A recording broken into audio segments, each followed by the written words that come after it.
ഈ പ്രോഗ്രാമിലേക്ക് സ്വാഗതം ചെയ്യുന്നു. ഏതൊരു നല്ല കാര്യം ചെയ്യുമ്പോഴും അവിടെ ഒരു ഈശ്വര സാന്നിധ്യം അനിവാര്യമായതിനാൽ നമുക്കെല്ലാവർക്കും നമ്മൾ വിശ്വസിക്കുന്ന ഈശ്വരനെ ഒരു നിമിഷം മൗനമായി പ്രാർത്ഥിച്ചുകൊണ്ട് നമുക്ക് പ്രോഗ്രാമിലേക്ക് കടക്കാം.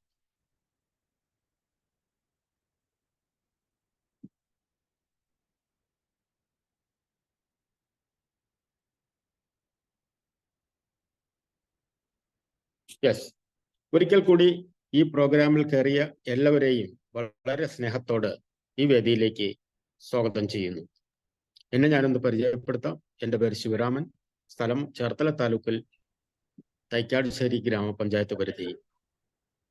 ഇന്നിവിടെ പ്രതിപാദിക്കുന്ന വിഷയം ന്യൂ ഡിസ്ട്രിബ്യൂട്ടർ ഓറിയന്റേഷൻ, അതായത് ഈ ഒരു ബിസിനസ്സിലേക്ക് സ്റ്റിക്ക് ഓൺ ചെയ്തിട്ടുള്ള പുതിയ വ്യക്തികൾ, അതേപോലെ അതിനെക്കുറിച്ച് കൂടുതൽ അറിവില്ലാത്ത വ്യക്തികളും ലീഡേഴ്സും അറിഞ്ഞിരിക്കേണ്ട അവരുടെ ജീവിതത്തിൽ ഈ ബിസിനസ്സിൽ കൂടി വിജയിക്കാൻ വേണ്ടി എന്തെല്ലാം കാര്യങ്ങൾ അറിഞ്ഞിരിക്കണം, എന്തെല്ലാം കാര്യങ്ങൾ നമ്മൾ ചെയ്തിരിക്കണം, അതിനെക്കുറിച്ച് ആണ് ഇന്നിവിടെ പ്രതിപാദിക്കുന്നത്.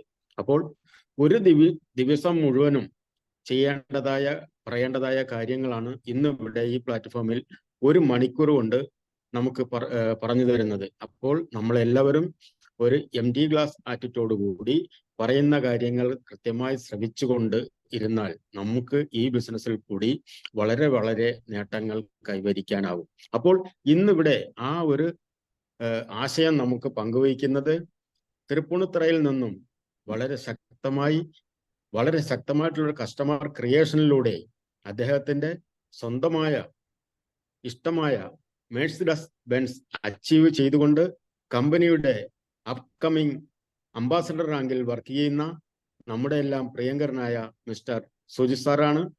സുജിത് സാറിനെ നിങ്ങളുടെ എല്ലാവരുടെയും അനുഭവത്തോടു കൂടി ഞാൻ ഈ വേദിയിലേക്ക് വളരെ സ്നേഹത്തോടെ സ്വാഗതം ചെയ്യുന്നു. Sujith sir, please welcome. Yes, thank you Sivaraman sir. Good evening all. Sivaraman സാറിനെ വളരെ വ്യക്തമായിട്ട് പരിചയപ്പെടുത്തി. പേര് സുജിത്ത്, സ്ഥലം തൃപ്പൂണിത്തുറയ്ക്കടുത്ത് തിരുവാങ്കുളമാണ്, എറണാകുളം ജില്ല. എന്തായാലും വളരെ സന്തോഷം. എൻ്റെ വോയിസ് ക്ലിയർ ആണല്ലോ അല്ലേ?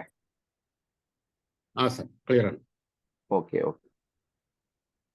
നമുക്കറിയാം, ഇന്ന് ഞാൻ എല്ലാവരുടെയും ഒരു മുഖം ഒന്ന് ശ്രദ്ധിക്കുകയാണ്. ഇന്നിപ്പോൾ ഏകദേശം 102ഓളം വ്യക്തികൾ ഓൾറെഡി ഈ ഒരു സൂം പ്രോഗ്രാമിൽ പങ്കെടുക്കുന്നുണ്ട്. പുതിയ കുറെ ആൾക്കാർ വീണ്ടും ജോയിൻ ചെയ്തുകൊണ്ടിരിക്കുന്നുണ്ട്. സ്വാഭാവികമായിട്ടും നമുക്ക് അറിയാം, നമുക്ക് ഓരോ ദിവസവും നമുക്ക് നിത്യേന നല്ല രീതിയിലുള്ള പുതിയ മെമ്പേഴ്സ് ആഡായിക്കൊണ്ടിരിക്കുന്ന ഒരു സമയമാണ്. അപ്പം ഈ ഒരു ന്യൂ ഡിസ്ട്രിബ്യൂട്ടേഴ്സ് ഓറിയന്റേഷൻ പ്രോഗ്രാമിൽ ഒരിക്കലും നമുക്ക് പുതിയൊരാളെ കയറ്റാൻ സാധിക്കില്ല. മീൻസ് ആദ്യമായിട്ട് പ്രോഗ്രാം കേൾക്കാൻ ഒരാളെ കയറ്റാൻ സാധിക്കില്ല. ഡിസ്ട്രിബ്യൂട്ടറായി മാറിയ വ്യക്തികളെ മാത്രമേ നമുക്ക് ഇതിൽ ഉൾപ്പെടുത്താൻ സാധിക്കുകയുള്ളൂ. അപ്പൊ അതുകൊണ്ട് തന്നെ നമ്മൾ ശ്രദ്ധിക്കേണ്ട കാര്യം, നമ്മുടെ കൂടെ ഓരോ ദിവസവും ദൈനംദിനേന ധാരാളം ഡിസ്ട്രിബ്യൂട്ടേഴ്സ് കടന്നു വരുന്നുണ്ട്. ആ ഡിസ്ട്രിബ്യൂട്ടേഴ്സിനെ എല്ലാം വളരെ നിർബന്ധപൂർവം ഇതുപോലുള്ള NDO ട്രെയിനിങ് പ്രോഗ്രാമുകളിലേക്ക് കയറ്റിവിടുക എന്നുള്ളതാണ്. കാരണം ഈ ഒരു പ്രോജക്റ്റിനെ സംബന്ധിച്ച് നമുക്ക് പറയാനേ അറിയാം, ഒരു ഡ്യൂപ്ലിക്കേഷൻ ബിസിനസ് ആണ് അല്ലെ. നമ്മൾ മാത്രം ചെയ്തുകൊണ്ട് കാര്യമില്ല, നമ്മളോടൊപ്പം വരുന്ന വ്യക്തികളും ഇത് പഠിക്കുകയും കാര്യങ്ങൾ മനസ്സിലാക്കുകയും പ്രവർത്തിക്കുകയും ചെയ്യും.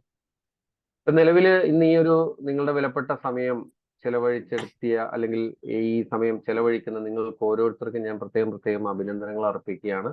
കാരണം ജീവിതത്തിലെ ഏറ്റവും വിലപ്പെട്ട ഒരു കാര്യമാണ് സമയം എന്ന് പറയുന്നത്. അപ്പൊ അതില് ഇതിന്റെ ഒരു പ്രാധാന്യം മനസ്സിലാക്കി എത്തുകയും അതിനെക്കുറിച്ച് മനസ്സിലാക്കാൻ തയ്യാറാവും. കാരണം എല്ലാവരും അവരവരുടേതായിട്ടുള്ള മേഖലകളിൽ വളരെ എക്സ്പേർട്ട് ആയിരിക്കും. ഇപ്പൊ ഇവിടെ ഇരിക്കുന്ന ഏകദേശം ഈ പറയുന്ന ഒരു 111-ലധികം വരുന്ന ഡിസ്ട്രിബ്യൂട്ടേഴ്സും അവരവരുടെ മേഖലകൾ, നേരത്തെ എന്താണോ ചെയ്തുകൊണ്ടിരുന്ന മേഖലകൾ, ആ മേഖലയിൽ വളരെ എക്സ്പേർട്ട് ആയിരിക്കും. അപ്പൊ ഇവിടെ നമുക്ക് ഈ NDO എന്ന് പറയുന്ന ജസ്റ്റ് ഓറിയന്റേഷൻ പ്രോഗ്രാം ആണ്. നമ്മളൊരു ന്യൂ ഡിസ്ട്രിബ്യൂട്ടർ ആയിട്ട് കടന്നു വരുമ്പോൾ ശ്രദ്ധിക്കേണ്ട ചില കാര്യങ്ങളെ കുറിച്ചാണ് നമ്മൾ പ്രതിപാദിച്ചു പോകുന്നത്. അപ്പോൾ നമ്മളൊരു ഫിസിക്കൽ പ്ലാറ്റ്ഫോമിലല്ല, ഡിജിറ്റൽ പ്ലാറ്റ്ഫോമിലാണ്. അതുകൊണ്ട് തന്നെ നിങ്ങളുടെ എല്ലാവരുടെയും ശ്രദ്ധ ഇവിടെ ഉണ്ടാവണം.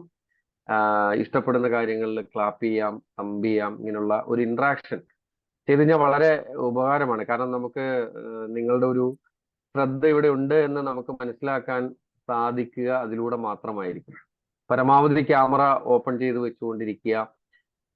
വരുന്ന ഒരു 30-40 മിനിറ്റ് സമയം ഇതിനു വേണ്ടി തന്നെ ഒന്ന് മാറ്റി വെക്കാനായിട്ട്, അല്ലെങ്കിൽ ഇവിടെ ഒന്ന് അർപ്പിക്കാനായിട്ട്. ഓക്കെ, ഇപ്പൊ തന്നെ യെസ് എന്നുള്ള മെസ്സേജുകൾ വളരെ സന്തോഷമുണ്ട്. കാരണം റെസ്പോൺസ് കിട്ടിക്കഴിഞ്ഞാൽ, അല്ലെങ്കിൽ നമുക്കൊരു റിപ്ലൈ കിട്ടുന്നതിനനുസരിച്ച് നമുക്ക് നല്ല രീതിയിൽ ഇന്ററാക്ട് ചെയ്യാനായിട്ട് സാധിക്കും. ഓക്കെ, എല്ലാവരും തന്നെ അതിന് തയ്യാറാണ്. സുൽത്താൻ ആർമിയൊക്കെ തമ്പി ചെയ്തിട്ടുണ്ട്. Thank you. എന്തായാലും നമുക്കറിയാം, നമ്മളെ സംബന്ധിച്ച് നമ്മളിപ്പോ കടന്നു പോയിക്കൊണ്ടിരിക്കുന്ന 2025 ഏറ്റവും വലിയ ഒരു ഗോൾഡൻ ഇറയാണ് ഡയറക്ട് സെല്ലിങ്ങിലേക്ക് വരാൻ പോകുന്നത്. അപ്പൊ അതിന്റെ ഭാഗമായിട്ട് നമ്മൾ വരുമ്പോൾ നമ്മൾ എന്തെല്ലാം കാര്യങ്ങൾ ചെറിയ ചെറിയ മീൻസ് നമ്മളെ സംബന്ധിച്ച് നമുക്ക് എപ്പോഴും പറയുന്ന ഒരു കാര്യമാണ്, വലിയ മരങ്ങളിൽ തട്ടി ആരും വീഴാറില്ല, അല്ലെ? നമ്മളത് ശ്രദ്ധിക്കാറുണ്ട്. പക്ഷെ എപ്പോഴും ചെറിയ ചെറിയ കുറ്റികളിൽ തട്ടിയായിരിക്കും പലപ്പോഴും നമ്മൾ തട്ടി വീഴാറുള്ളത്. അതുപോലെ തന്നെ ഇവിടെ നമുക്ക് വലിയ വലിയ കാര്യങ്ങളൊന്നും അറിഞ്ഞിരിക്കേണ്ടതില്ല. വളരെ ചെറുതായിട്ടുള്ള, വളരെ നിസ്സാരമായിട്ട് ശ്രദ്ധിക്കേണ്ട ചില കാര്യങ്ങൾ ശ്രദ്ധിക്കാതെ വരുമ്പോഴാണ് നമുക്ക് നല്ലൊരു ടീമിനെ ഡെവലപ്പ് ചെയ്യാൻ പറ്റാതെ വരുന്നത്.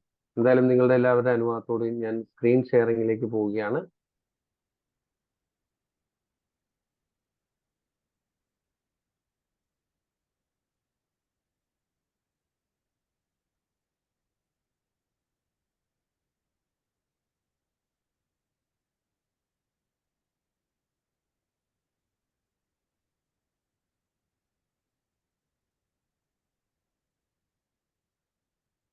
Yes, okay. സ്ക്രീൻ കാണാൻ സാധിക്കുന്നുണ്ടല്ലോ, അല്ലെ?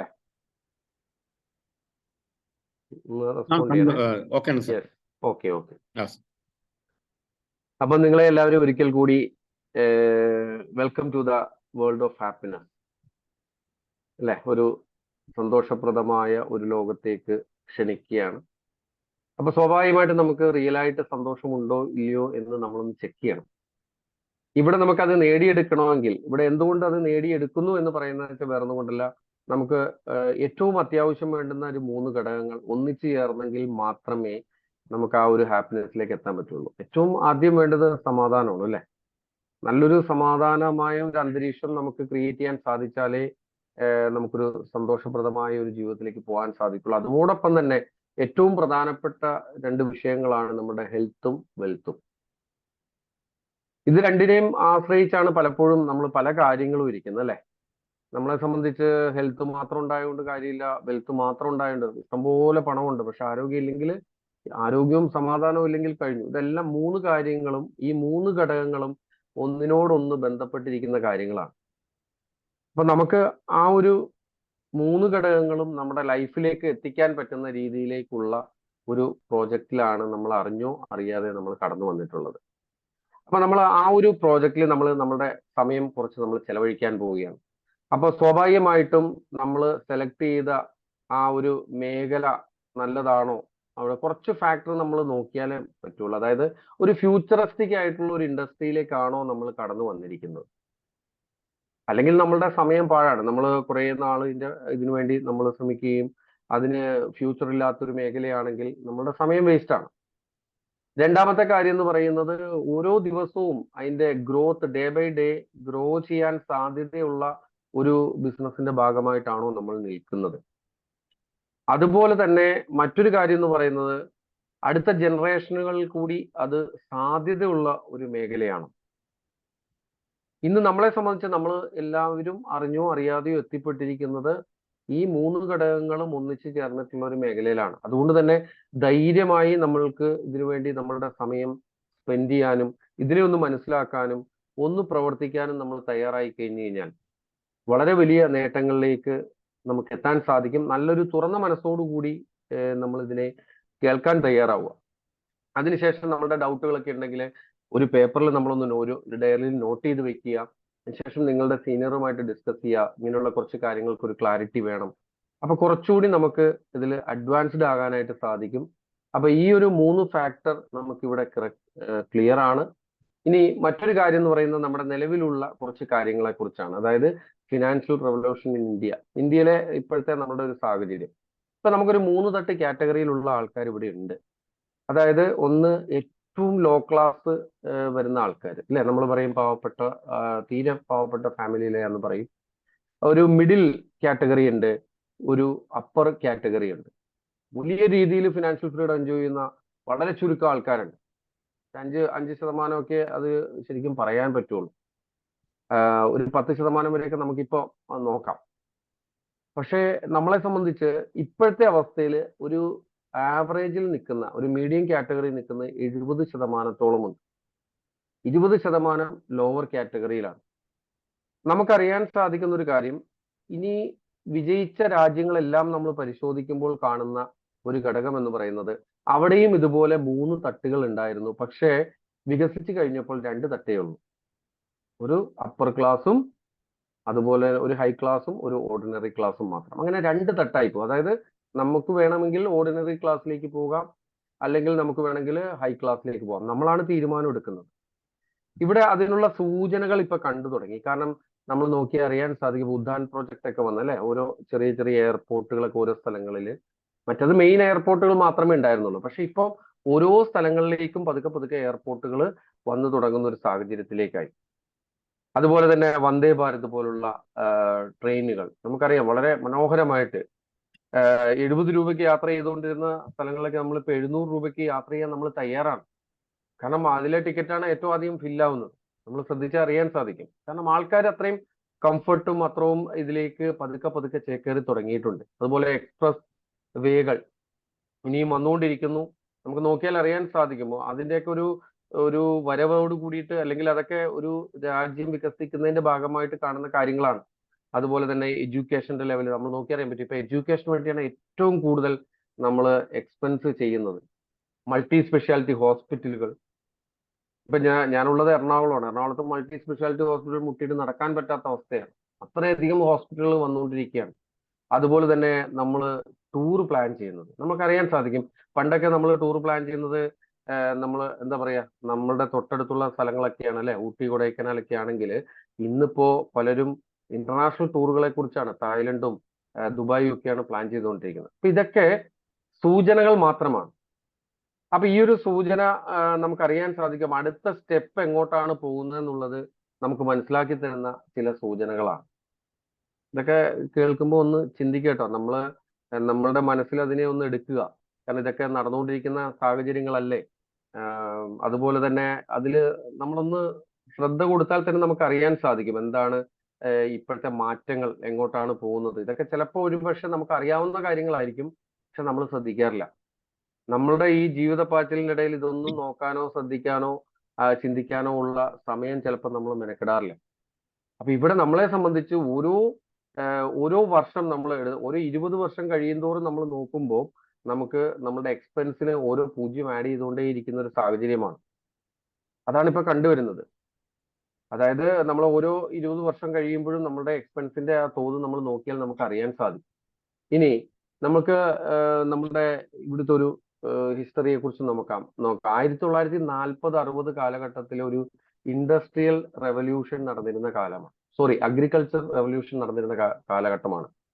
ഈ അഗ്രികൾച്ചർ എന്ന് പറയുമ്പോൾ നമുക്കറിയാൻ സാധിക്കും, അതുമായി ബന്ധപ്പെട്ട് ഭൂമിയുള്ള ആൾക്കാര്, കൃഷിയുമായി ബന്ധപ്പെട്ടിട്ടുള്ള എന്തൊക്കെ വ്യവസായങ്ങളിൽ ഏർപ്പെട്ടിട്ടുണ്ടോ അവരൊക്കെയാണ് ഏറ്റവും കൂടുതൽ കൃഷിയുമായി ബന്ധപ്പെട്ടിട്ടുള്ളവരാണ് വലിയ സക്സസിലേക്ക് എത്തിയത്. എന്നാൽ 60-80 കാലഘട്ടമായപ്പോൾ അത് ഇൻഡസ്ട്രിയൽ റെവല്യൂഷനിലേക്ക് മാറി. നമുക്കറിയാം പലപ്പോഴും പല സ്ഥലങ്ങളിലും പല പല വ്യവസായങ്ങളും നമ്മൾ നോക്കി അറിയാൻ സാധിക്കും, ഇഷ്ടം പോലെ ഇൻഡസ്ട്രികൾ കയറി വന്നൊരു കാലഘട്ടമാണ് ഈ 60-80 കാലഘട്ടം. അന്ന് ആ മേഖലയുമായി ബന്ധപ്പെട്ട് നിന്നവരാണ് വലിയ ലെവലിലേക്കുള്ള ഒരു ഫിനാൻഷ്യൽ ഫ്രീഡം എൻജോയ് ചെയ്യാൻ സാധിച്ചത്. എന്നാൽ ഈ 80-2000 കാലഘട്ടം എന്ന് പറയുന്നത് ഇലക്ട്രോണിക്സ് യുഗമായിട്ട് മാറി.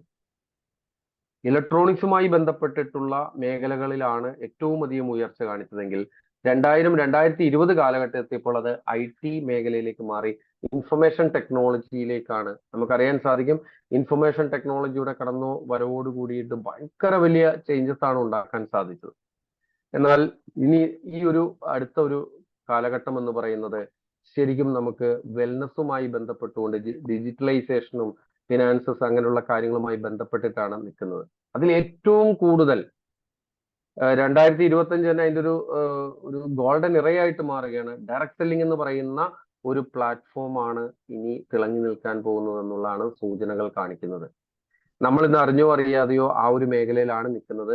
അതിന്റെ പ്രാധാന്യം നമ്മൾ മനസ്സിലാക്കുക. പക്ഷെ അതിന്റെ പ്രാധാന്യം മനസ്സിലാക്കണമെന്നുണ്ടെങ്കിൽ സ്വാഭാവികമായിട്ടും എന്താണ് ഡയറക്ട് സെല്ലിംഗ്? നമ്മൾ കേട്ട് പരിചയമുള്ള വാക്കെന്ന് പറയുന്നത് ട്രഡീഷണൽ മാർക്കറ്റിംഗ്.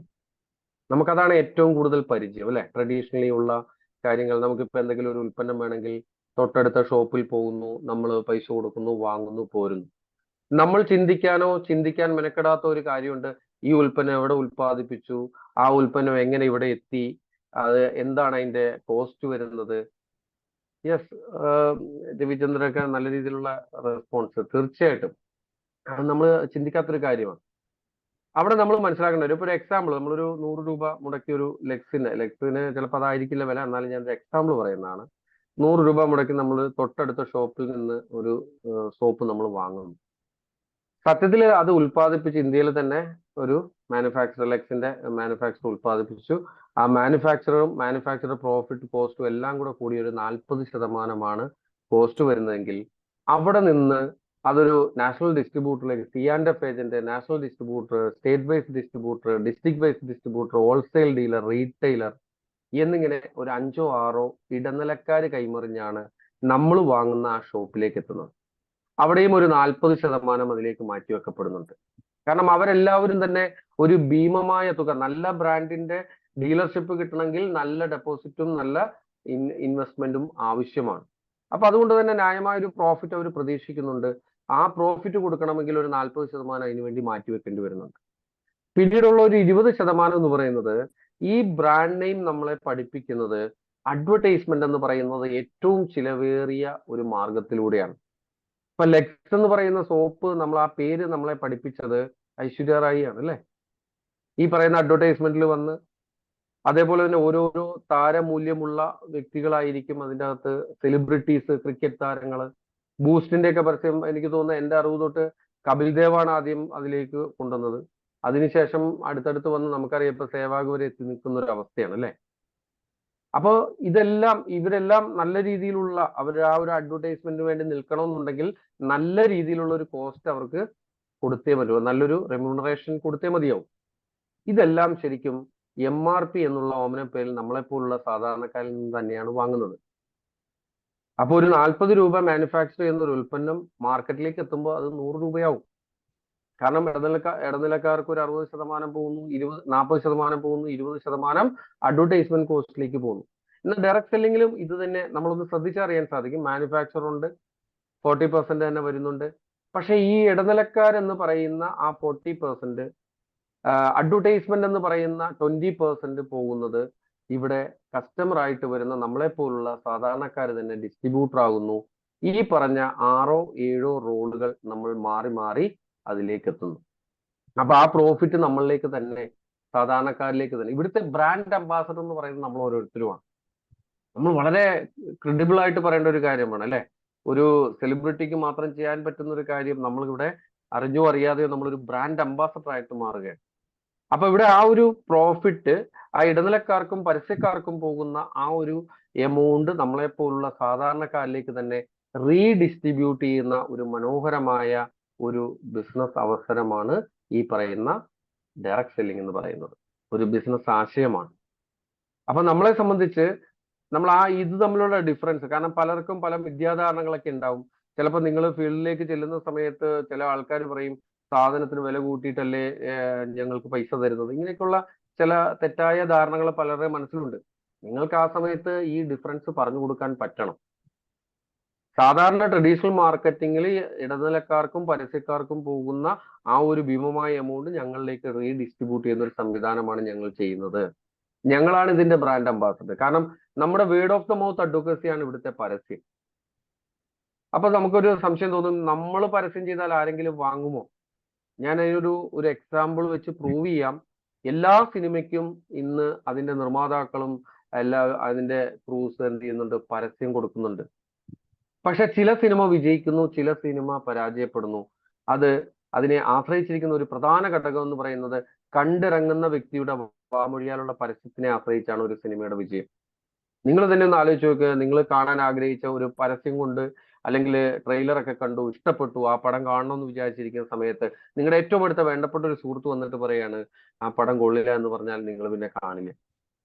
ഒരു 90%, 99% ആൾക്കാരും കാണില്ല. പിന്നെ അത്ര ക്രൈസ് ഉള്ളവർ ചിലപ്പം അതിലുള്ള ആർട്ടിസ്റ്റിനെ അവരൊക്കെ കാണണമെങ്കിൽ മാത്രമേ പോവുള്ളൂ.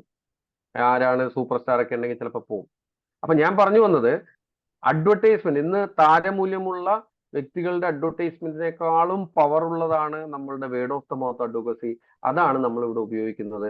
ഈ ഡിഫറൻസ് നമുക്ക് പറഞ്ഞു കൊടുക്കാൻ സാധിച്ചാൽ നമുക്ക് പല വ്യക്തികളിലുമുള്ള സംശയങ്ങൾക്ക് ഒരു നിവാരണം കൊടുക്കാൻ സാധിക്കും. ഓക്കെ, ക്ലിയർ അല്ലേ? എല്ലാവരും കൂടെ ഉണ്ടല്ലോ അല്ലേ? സർ ക്ലിയർ ഓക്കെ ആണ്. ഓക്കെ. അപ്പൊ നമുക്ക് നോക്കാം. ഒരു ഡയറക്ട് സെല്ലിംഗ് കമ്പനി, നമ്മൾ കുറച്ച് ഫാക്ടേഴ്സ് ഇടയ്ക്കിടയ്ക്ക് ഇങ്ങനെ തമ്പു എസ് ഒക്കെ വന്നാലും ഞാൻ ഇങ്ങനെ ചോദിച്ചുകൊണ്ടിരിക്കും കേട്ടോ. കാരണം എന്തുകൊണ്ടാന്ന് വെച്ച് കഴിഞ്ഞാല് ഇവിടെ നമുക്കറിയാലോ, നമ്മൾ എടുത്തിരിക്കുന്ന മീഡിയ ഓൺലൈൻ മീഡിയ ആണ്. ആ മീഡിയയിലൂടെ നമ്മൾ സംസാരിക്കുന്ന സമയത്ത് പ്രത്യേകിച്ച് സ്ക്രീൻ ഷെയർ ചെയ്യുന്ന സമയത്ത് നിങ്ങളൊക്കെ ഇവിടെ ഉണ്ടോ എന്ന് എനിക്കറിയാനായിട്ടുള്ള ഒരു ഉപാധിയാണ് ഈ ഒരു കാര്യം. നിങ്ങളുടെ റെസ്പോൺസ് കിട്ടിയാൽ മതിയാവും. Okay, anyway, Aneesh Kannur, okay, thank you. Ideal legends, ideal KBH, UBT, DD, okay, ഞങ്ങളുണ്ട്, സുൽത്താൻ, താങ്ക് യു. ഓക്കെ, അപ്പൊ നമുക്ക് സബ്ജക്റ്റിലേക്ക് കിടക്കാം.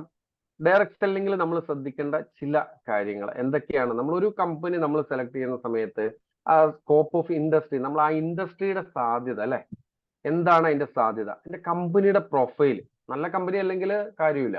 അപ്പൊ അതിന്റെ പ്രൊഫൈൽ നമുക്ക് ചെക്ക് ചെയ്യേണ്ടതുണ്ട്.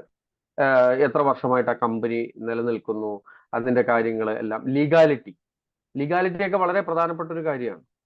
കാരണം പലപ്പോഴും നല്ല കമ്പനി എന്ന് നമ്മൾ വിശ്വസിക്കുന്ന പല കമ്പനികളും ലീഗാലിറ്റിയുടെ അടുത്തൊരു സംവിധാനം വരാൻ പോവാണ്, പലപ്പോഴും ഉണ്ടാവില്ല.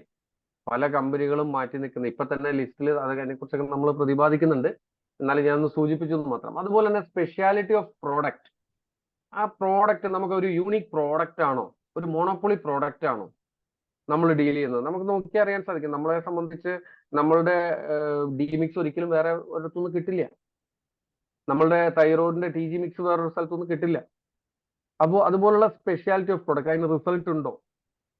അതുപോലെ തന്നെ ടെക്നോളജി, പ്രോഫിറ്റ് ഷെയറിംഗ് പ്ലാൻ, ഈ പറയുന്ന ഇത്രയും ഫാക്ടേഴ്സ് ഒന്നിച്ച് കറക്റ്റ് ആയാൽ മാത്രമേ നല്ലൊരു കമ്പനി ആയിട്ട് അത് മാറുകയുള്ളൂ.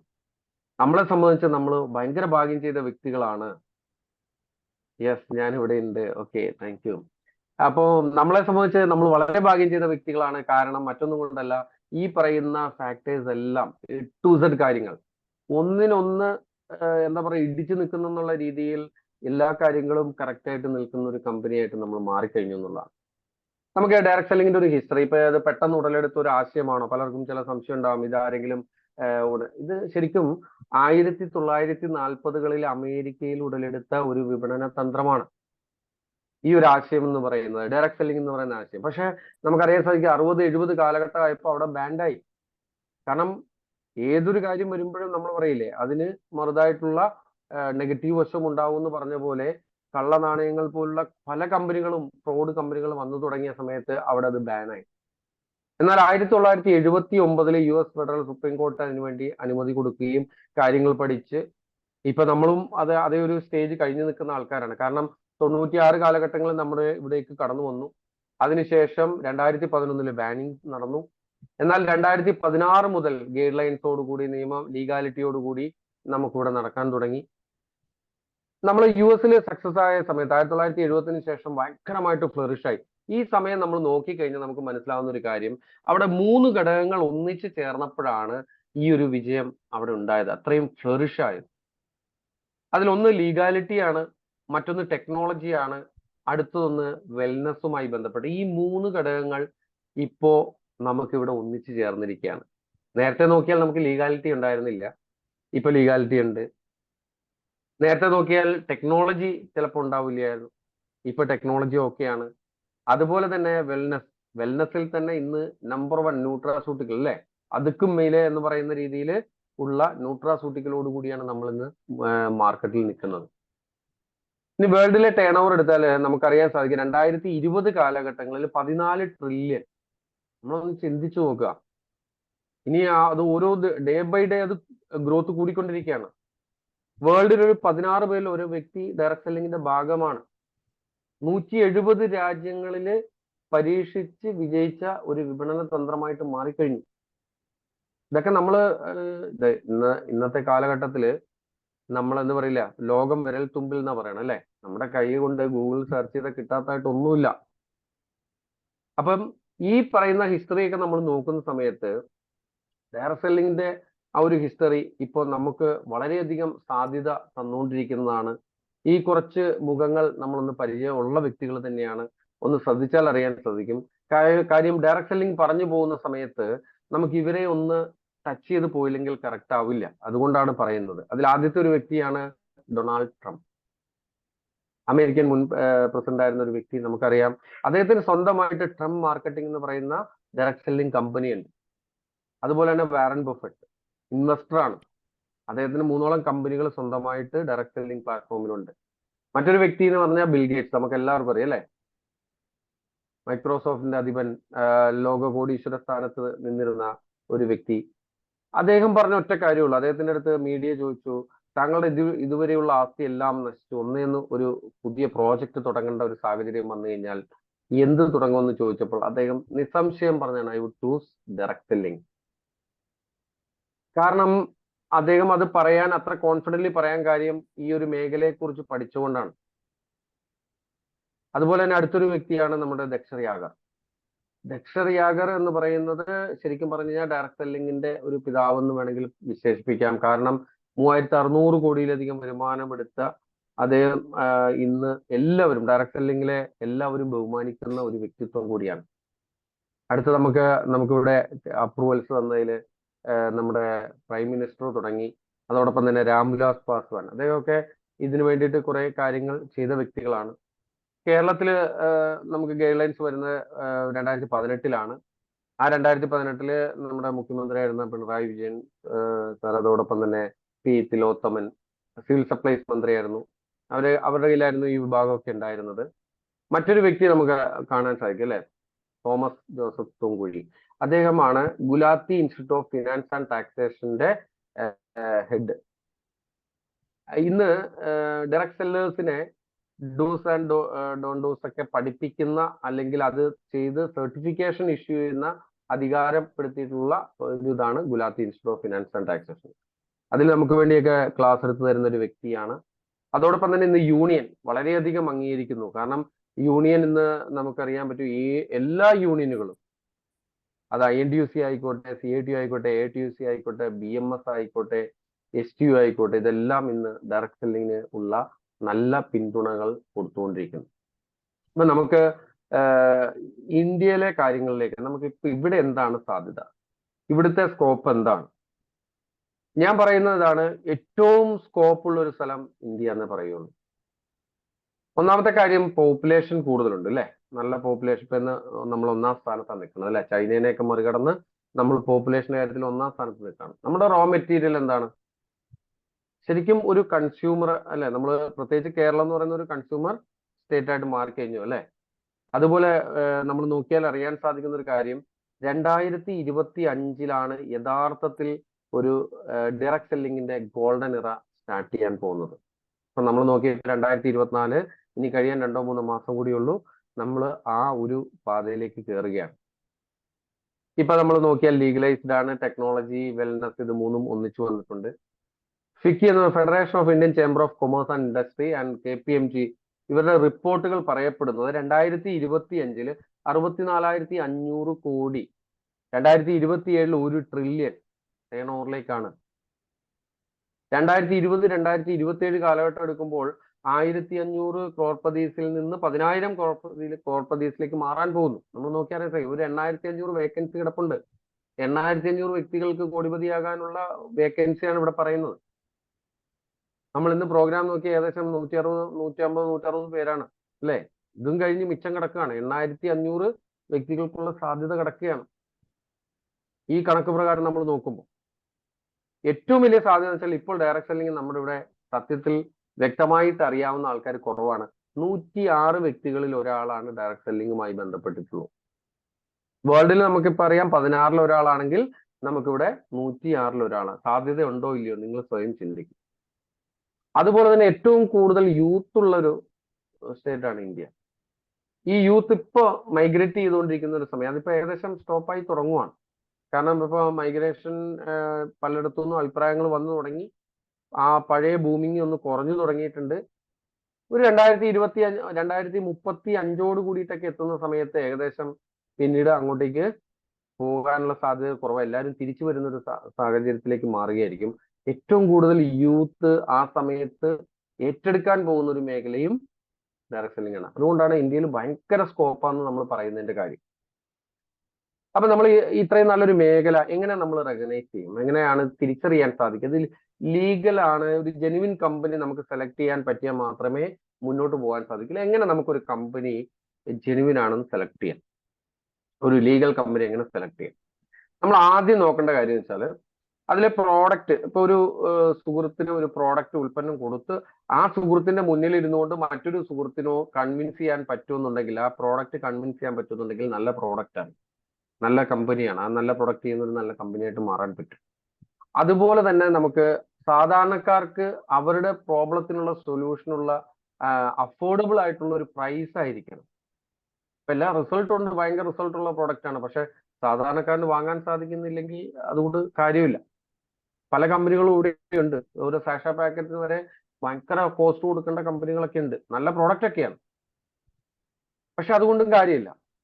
അതുപോലെ തന്നെ കസ്റ്റമറുടെ ചോയ്സ് അല്ലെ, ഒരു ഫിക്സഡ് ഇത്ര പ്രോഡക്റ്റുകൾ എടുക്കണം, അവർക്ക് വേണ്ടത് എടുക്കാൻ പറ്റുന്ന ഒരു സാഹചര്യം, ചോയ്സ്, കസ്റ്റമർ ചോയ്സ്, പ്രോഡക്റ്റ് എടുക്കാനുള്ള ഒരു ചോയ്സ് ഉണ്ടായിരിക്കണം.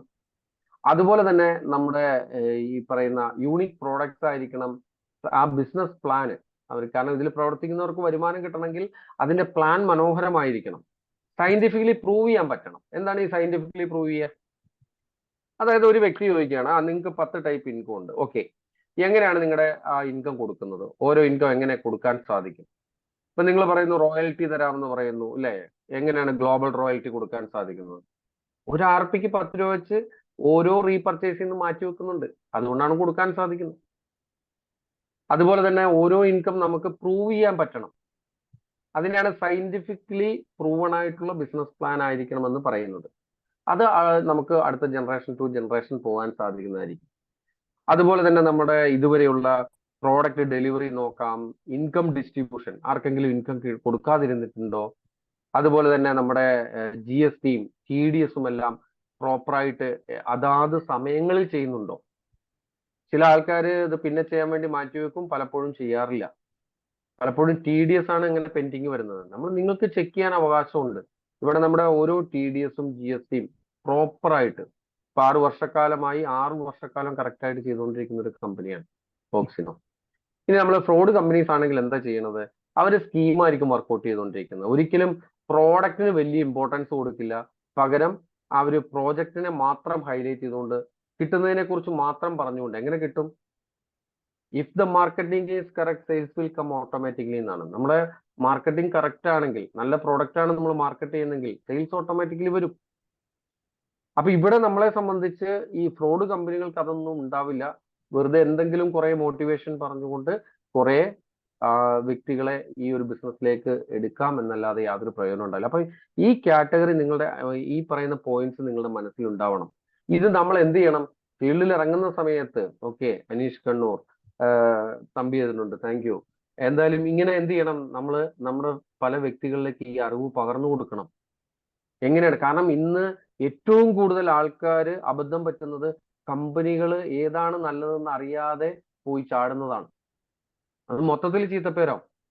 അവിടെ നമുക്ക് ഇത് കൂടുതൽ എത്രത്തോളം, ഇപ്പൊ നമ്മളെ കൊണ്ട് എത്രത്തോളം ആൾക്കാർ, ഇപ്പൊ നമ്മൾ വിചാരിക്കും, ഓരോരുത്തരും നിങ്ങൾ വിചാരിക്കണോ ഞാൻ വിചാരിച്ചാൽ കുറച്ച് വ്യക്തികൾക്ക് ഇത് പറയാൻ സാധിക്കുള്ളൂ സാർ. അത് പണ്ടൊരു കടൽക്കരയിൽ ഒരു കൊച്ചിന്റെ അടുത്ത് ഒരു വ്യക്തി വന്ന് ചോദിച്ച പോലെയാ. കാരണം ഇങ്ങനെ ചാകര വന്ന് അടിച്ചപ്പോ കുറേ ചെറിയ മീനുകളെല്ലാം ഇങ്ങനെ വന്ന് കയറി കിടക്കുക. അപ്പം ആ കൊച്ചു ഓരോ മീനെടുത്ത് കടലിലേക്ക് എറിയാണ്. അപ്പൊ ഒരു വലിയൊരു മുതിർന്ന ഒരാൾ വന്ന് ചോദിക്കുകയാണ്, അല്ല നീ ഇതിങ്ങനെ ചെയ്തുകൊണ്ട് എന്ത് പ്രയോജനം? അന്നേരം ആ കുട്ടി പറയുന്ന ഒരു പ്രസക്തമായൊരു മറുപടി ഉണ്ട്. എന്നെ കൊണ്ട് ഇത് മുഴുവൻ ചെയ്യാൻ സാധിക്കില്ലായിരിക്കും, പക്ഷെ എന്നെ കൊണ്ട് പറ്റുന്നിടത്തോളം രക്ഷപ്പെടുത്താൻ സാധിക്കുമല്ലോ. ഇതുപോലെ നിങ്ങൾക്ക് പറ്റുന്നിടത്തോളം ആൾക്കാരെ നിങ്ങൾ രക്ഷപ്പെടുത്തൂ. നിങ്ങൾ ഈ പറയുന്ന ജെനുവിൻ കമ്പനി സെലക്ട് ചെയ്യാൻ ഉള്ള ഒരു ഐഡിയ കൊടുക്കും. ഓട്ടോമാറ്റിക്കലി നിങ്ങളോടൊപ്പം ബിസിനസ് ചെയ്യാൻ ധാരാളം ആൾക്കാരുണ്ടാവും. ഈ കൊടുത്തിരിക്കുന്നത് 2 കാറ്റഗറിയാണ്. അതായത് ഒരു വ്യക്തി ഒരു ജെനുവിൻ കമ്പനി ചെയ്ത, ഒരു ലീഗൽ കമ്പനി ചെയ്തൊരു വ്യക്തിയും, അതുപോലെ തന്നെ thank you Tovino Rajendran, very very nice presentation, thank you very much. ഇനി നമ്മളെ സംബന്ധിച്ച് ഇവിടെ 2 കാറ്റഗറി നിങ്ങൾ നോക്കിയാൽ, ഒന്ന് ജെനുവിൻ ആയിട്ടുള്ള ലീഗൽ കമ്പനി ചെയ്ത ഒരു വ്യക്തി, അതുപോലെ തന്നെ മറ്റൊരു ഇതെന്ന് പറയുന്നത് ഒരു ഫ്രോഡ് കമ്പനി ചെയ്ത ഒരു വ്യക്തി. ഇവരുടെ തമ്മിലുള്ള ജീവിതത്തിൽ ഉണ്ടാകുന്ന കുറച്ച് കാര്യങ്ങളെ കുറിച്ചാണ് പ്രതിപാദിച്ചിരിക്കുന്നത്. ഒന്ന്, ജെനുവിൻ കമ്പനിയാണ് നിങ്ങൾ ചെയ്യുന്നതെങ്കിൽ നിങ്ങൾക്ക് ഒരു ലീഡിങ് പീസ്ഫുൾ ലൈഫ്, നല്ല സമാധാനപരമായ ഒരു ജീവിതം നയിക്കാൻ സാധിക്കും. കാരണം വീട്ടില് നല്ല രീതിയിൽ സമാധാനത്തോടു കൂടി ഇരിക്കാൻ പറ്റും. ഇല്ലെങ്കിൽ ഓരോ കോളിംഗ് ബെല്ല് വരുമ്പോഴും ഇപ്പുറം വഴി ഇറങ്ങി ഓടേണ്ട സാഹചര്യം വരും. അതാണ് ഇപ്പറേ കൊടുത്തിരിക്കുന്നത് അല്ലെ, ഡിസ്റ്റർബ്ഡ് ലൈഫ്. മനസമാധാനത്തോടു കൂടി എവിടെ ഇരിക്കാൻ പറ്റാത്തൊരു സാഹചര്യം. പൈസ ഫണ്ട് കാര്യങ്ങൾ ചെയ്തിട്ട് അത് റിട്ടേൺ ചോദിച്ചു വരുന്ന ആൾക്കാരുടെ ബഹളം. അതുപോലെ തന്നെ ഒരു ഹാപ്പി മണി ഏൺ ചെയ്യാൻ പറ്റും ഒരു ലീഗൽ കമ്പനിയാണ് ചെയ്യുന്നെങ്കിൽ. കാരണം ഹാപ്പി മണി എന്ന് പറയുന്നത് നമ്മൾ കൊടുക്കുന്ന ഒരു ഉൽപ്പന്നം മറ്റൊരാൾക്ക് അത് പ്രയോജനപ്പെടുകയും അതിൽ നിന്നുണ്ടാകുന്ന നമുക്കുള്ള ലാഭം നമുക്ക് ഹലാലായ എന്ന് പറയും അല്ലെ, ഹാപ്പി മണി എന്ന് പറയാം. അതേസമയം മറ്റു ഫ്രോഡ് കമ്പനികൾ ചെയ്താൽ എന്താണ്, സാഡ് മണിയാണ്. സാഡ് മണി എന്ന് പറയുമ്പോൾ നമ്മൾ പറയില്ല, ഉദകില്ല എന്ന് പറയും, പലരെയും പറ്റിച്ച പൈസ. അവിടെ നമുക്ക് അഭിമാനപൂർവ്വം പറയാൻ പറ്റും. കാരണം എത്രയോ വ്യക്തികളുടെ ലൈഫ് തിരിച്ചു കൊണ്ടുവന്നുകൊണ്ട് നമ്മൾ അറിയേണ്ട ഒരു കാര്യം, പലപ്പോഴും സോറിയാസിസ് ഒക്കെ വന്ന് ഭയങ്കര ലൈഫ് പോലും ഉപേക്ഷിച്ച വ്യക്തികളെ തിരിച്ചു കൊണ്ടുവരാൻ പറ്റിയിട്ടുണ്ട്. അവരുടെയൊക്കെ ഒരു പ്രാർത്ഥന മതി. അതൊക്കെ നമുക്ക് ഹാപ്പി മണിയുടെ ഒരു ഉദാഹരണങ്ങളാണ്. അതുപോലെ തന്നെ നല്ല റിലേഷൻഷിപ്പ് ഞാൻ കേട്ടിട്ടുണ്ട്. ഡയറക്ട് സെല്ലിംഗ് ആണോ? ഞാനില്ല. അപ്പൊ ഞാൻ ചോദിച്ചു എന്താ കാര്യം? വേറൊന്നുമില്ല, എന്റെ ബന്ധങ്ങൾ പോകും. അയാള് ഇതുവരെ ചെയ്തിരിക്കുന്ന ഇല്ലീഗൽ കമ്പനി, അതുകൊണ്ടാണ് അനുഭവം പറയണത്. നമ്മൾ മനസ്സിലാക്കേണ്ട ഒരു ഒറ്റ കാര്യമേ ഉള്ളൂ, ഇവിടെ ദൈനംദിന ഓരോ ദിവസവും നമ്മളുടെ കെയർ ഓഫ് പല വ്യക്തികളും കടന്നു വന്നുകൊണ്ട് നല്ല നല്ല ബന്ധങ്ങൾ കൂടുകയല്ലാതെ ഒരിക്കലും കുറയില്ല. അതേസമയം ഇല്ലീഗൽ ആണെന്നുണ്ടെങ്കിൽ ഈ പറയുന്ന റിലേഷൻഷിപ്പ് സ്പോയിലാവും, ബ്രേക്ക് ആവും. അതുപോലെ തന്നെ മറ്റൊരു കാര്യം എന്ന് പറയുന്നത്, നമ്മുടെ അച്ചീവ്മെന്റ്സ് നമുക്ക് എക്സ്പോഷർ ചെയ്യാൻ സാധിക്കണം. എല്ലാ നേട്ടങ്ങളും ഉണ്ട്, പക്ഷെ പുറത്ത് കാണിക്കാൻ പറ്റൂല. പുറത്ത് കാണിച്ചാൽ നാട്ടുകാർ വന്ന് പൈസ തിരിച്ചു ചോദിക്കും. ആ ഒരു സാഹചര്യം ആണെങ്കിൽ വല്ല കാര്യമുണ്ടോ? ഒരു കാര്യമില്ല. നമുക്ക് നമ്മുടെ അതേസമയം ഒരു ഇല്ലീഗൽ കമ്പനി ചെയ്യുന്നവന് അവന്റെ അച്ചീവ്മെന്റ്സ് ഹൈഡ് ചെയ്യേണ്ടി വരും. ഒരു ലക്ഷറി കാർ ഉണ്ടോ, അത് പുറത്തിറക്കാൻ പറ്റൂല. മറ്റു രീതിയിൽ എല്ലാ രീതിയിലും ഒളിച്ചും പാത്തും നടക്കേണ്ട ഒരു സാഹചര്യം വരും. അതുപോലെ തന്നെ നമ്മുടെ സ്വന്തം ഏറ്റവും വേണ്ടപ്പെട്ടവരോടൊപ്പം സ്വന്തം വീട്ടിൽ ഏത് സമയത്ത് കയറി വരാനും വീട്ടിൽ നിന്നുകൊണ്ട് ബിസിനസ് ചെയ്യാൻ പറ്റുന്ന ഒരു സാഹചര്യം കിട്ടണമെങ്കിൽ ഒരു ലീഗൽ കമ്പനി സെലക്ട് ചെയ്താൽ മാത്രമേ സാധിക്കുള്ളൂ. അതേസമയം ഒരു ഇല്ലീഗൽ ആണെന്നുണ്ടെങ്കിൽ നമ്മൾ മിക്കവാറും നമുക്ക് ഇവിടുന്ന് മറ്റ് നമ്മൾ പറയില്ല, മുങ്ങി മാറി താമസിക്കേണ്ട സാഹചര്യം, അബ്സ്കോണ്ട് ആകുക എന്ന് പറയും. ഇതൊക്കെ നമുക്ക് ഇന്ന് പല വ്യക്തികളിലും കണ്ടിരിക്കുന്ന കാര്യങ്ങളാണ്. ഇത് നമ്മൾ വളരെ ഇമ്പോർട്ടന്റ് ആയിട്ടുള്ളതാണ്. നമുക്ക് നമ്മുടെ കമ്പനി നമുക്കറിയാം, ഏകദേശം 2018 കറക്റ്റ് കേരളത്തില് ഗൈഡ് ലൈൻസ് വന്നതിന്റെ പിറ്റേ ദിവസം സ്ഥാപിതമായതാണ്. 2018 ഓഗസ്റ്റ് 9 ബാംഗ്ലൂർ ആസ്ഥാനമായിട്ട് രജിസ്റ്റർ ചെയ്തൊരു കമ്പനിയാണ്. ബാംഗ്ലൂർ ഓഫീസുണ്ട്. നമുക്കിവിടെ ഒരു ഗോഡൌണും ഓഫീസും കളമശ്ശേരിയിലുണ്ട്. നമുക്ക് സെൻട്രൽ കൺസ്യൂമർ അഫയേഴ്സിൽ ലിസ്റ്റ് ചെയ്തിരിക്കുന്ന ഒരു കമ്പനിയാണ്. ഹെഡഡ് ബൈ എക്സ്പേർട്സ് ധാരാളം. അതായത് അതിൽ എടുത്തു പറയത്തക്ക ഒരു വ്യക്തിത്വം നമ്മുടെ visionary and founder doctor Abdul Arshad. 33 വർഷത്തെ ഡയറക്ട് സെല്ലിംഗ് ബിസിനസിന്റെ ആ പാരമ്പര്യം അത് നമുക്കിപ്പോൾ എൻക്യാഷ് ചെയ്യാൻ പറ്റുന്നുണ്ട്. അതുപോലെ തന്നെ 20 വർഷത്തോളം സോഫ്റ്റ്വെയർ ഫീൽഡിലുള്ള പരിജ്ഞാനം. ഞാൻ പറയുന്നത് ഇത് രണ്ടും കൂടി ഒരാൾക്ക് ഒത്തുവരിക എന്ന് പറയുന്നത് വളരെ റെയറാണ്. പക്ഷെ ഡയറക്ട് സെല്ലിംഗ് ആണോ, ഇത് രണ്ടും വേണം. Asia Pacific business award, excellency award ഒക്കെ ലഭിച്ച, അതായത് ഒരു 10-15 വർഷത്തിലധികം ബിസിനസ് എക്സലൻസിൽ നിൽക്കുന്ന ഒരു വ്യക്തി. ഇതൊക്കെ നമുക്ക് വളരെ എന്താ പറയാ, നമുക്ക് നമുക്ക് മാത്രം വീണ് കിട്ടിയ അവസരങ്ങളാണ്.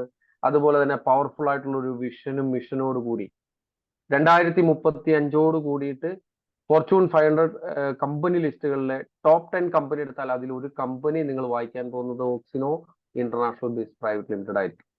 അതിൽ യാതൊരു സംശയവും വേണ്ട. കാരണം ഇന്ന് അതിന്റെ പോക്ക് നമുക്ക് ഓരോ ദിവസവും നമുക്ക് നോക്കുമ്പോൾ അത് അറിയാൻ സാധിക്കുന്നുണ്ട്. ഇപ്പോൾ തന്നെ 6 വർഷം വളരെ സക്സസ്ഫുൾ ആയിട്ട് കംപ്ലീറ്റ് ചെയ്ത്, ഞാൻ നേരത്തെ സൂചിപ്പിച്ച പോലെ പ്രോപ്പറായിട്ട് ഇൻകവും പ്രോഡക്റ്റും എല്ലാം കൊടുത്തുകൊണ്ട് TDSും GSTും ഒക്കെ കറക്റ്റ് ആയിട്ട് ഫോളോ ചെയ്തുകൊണ്ടിരിക്കുന്ന ഒരു കമ്പനി. ഇനി നമ്മൾ ലീഗാലിറ്റിയെ കുറിച്ച് പറയുന്നത് വേറെ ഒന്നും കൊണ്ടല്ല, ഇപ്പൊ പുതിയൊരു ഗൈഡ്ലൈൻസ് കൂടെ വരാൻ പോകുന്നുണ്ട്. അതായത് ഇപ്പൊ നിലവിൽ നമുക്കറിയാം 2016 വന്നു, 2018 കേരളത്തില് വന്നു. അതിനുശേഷം ഇപ്പോഴും ചില കള്ള നാണയങ്ങൾ ഇതിലൂടെയൊക്കെ ഇങ്ങനെ വിലത്തി നടത്തുകൊണ്ടിരിക്കുകയാണ്. അപ്പൊ അതൊന്ന് ലോക്ക് ചെയ്യാൻ വേണ്ടി വളരെ ക്ലവർ ഡിസിഷൻ ആണ് എടുത്തിരിക്കുന്നത്. അതിൽ ഒന്ന്, കൺസ്യൂമർ അഫയേഴ്സിൽ ലിസ്റ്റ് ചെയ്യണമെന്നുണ്ട്. പക്ഷെ കൺസ്യൂമർ അഫയേഴ്സിൽ ലിസ്റ്റ് ചെയ്യണമെന്നുണ്ടെങ്കിൽ കുറെ മാനദണ്ഡങ്ങൾ വെച്ചിട്ടുണ്ട്. ആ മാനദണ്ഡങ്ങൾ പാലിക്കാത്ത കമ്പനികൾ കൺസ്യൂമർ ലിസ്റ്റിൽ ഉണ്ടാവില്ല. ഇപ്പൊ തന്നെ അറിയാൻ സാധിച്ചത് ആകെ 7 8 കമ്പനികൾക്ക് മാത്രമേ സ്ഥാനം കിട്ടിയിട്ടുള്ളൂ. ബാക്കിയുള്ള കമ്പനികളൊക്കെ സ്ട്രഗിൾ ചെയ്തുകൊണ്ടിരിക്കുകയാണ്. അത് എന്തുകൊണ്ടെന്ന് ചോദിച്ചു കഴിഞ്ഞാൽ അതിന്റെ കുറച്ച് കാര്യങ്ങൾ നമ്മൾ അടുത്ത 2-3 പോയിന്റ്സ് പറയുമ്പോൾ നിങ്ങൾക്ക് മനസ്സിലാവും. ട്രേഡ് യൂണിയന്റെ മെമ്പർഷിപ്പ് നിർബന്ധമാണ്. ഇല്ലാത്തത് ലീഗൽ കമ്പനിയായിട്ട് അംഗീകരിക്കില്ല. കാരണം ഇന്ന് പല കമ്പനികൾക്കും ട്രേഡ് യൂണിയന്റെ മെമ്പർഷിപ്പ് കിട്ടാറില്ല. നല്ല കമ്പനികൾ നോക്കി കിട്ടാറുള്ളൂ. ഇനി അടുത്തൊരു കാര്യം, ക്വാളിറ്റി ഗ്യാരണ്ടീഡ് ആയിട്ടുള്ള പ്രോഡക്റ്റുകൾ വേണം.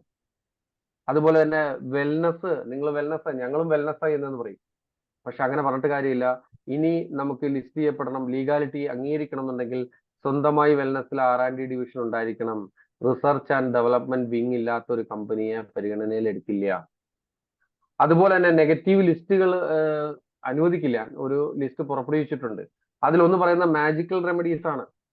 മാജിക്കൽ റെമഡീസ് എന്ന് പറയുമ്പോൾ നമ്മൾ ഈ പറയുന്ന കിടക്കയിൽ കിടന്നാൽ എല്ലാ അസുഖവും നടക്കില്ല.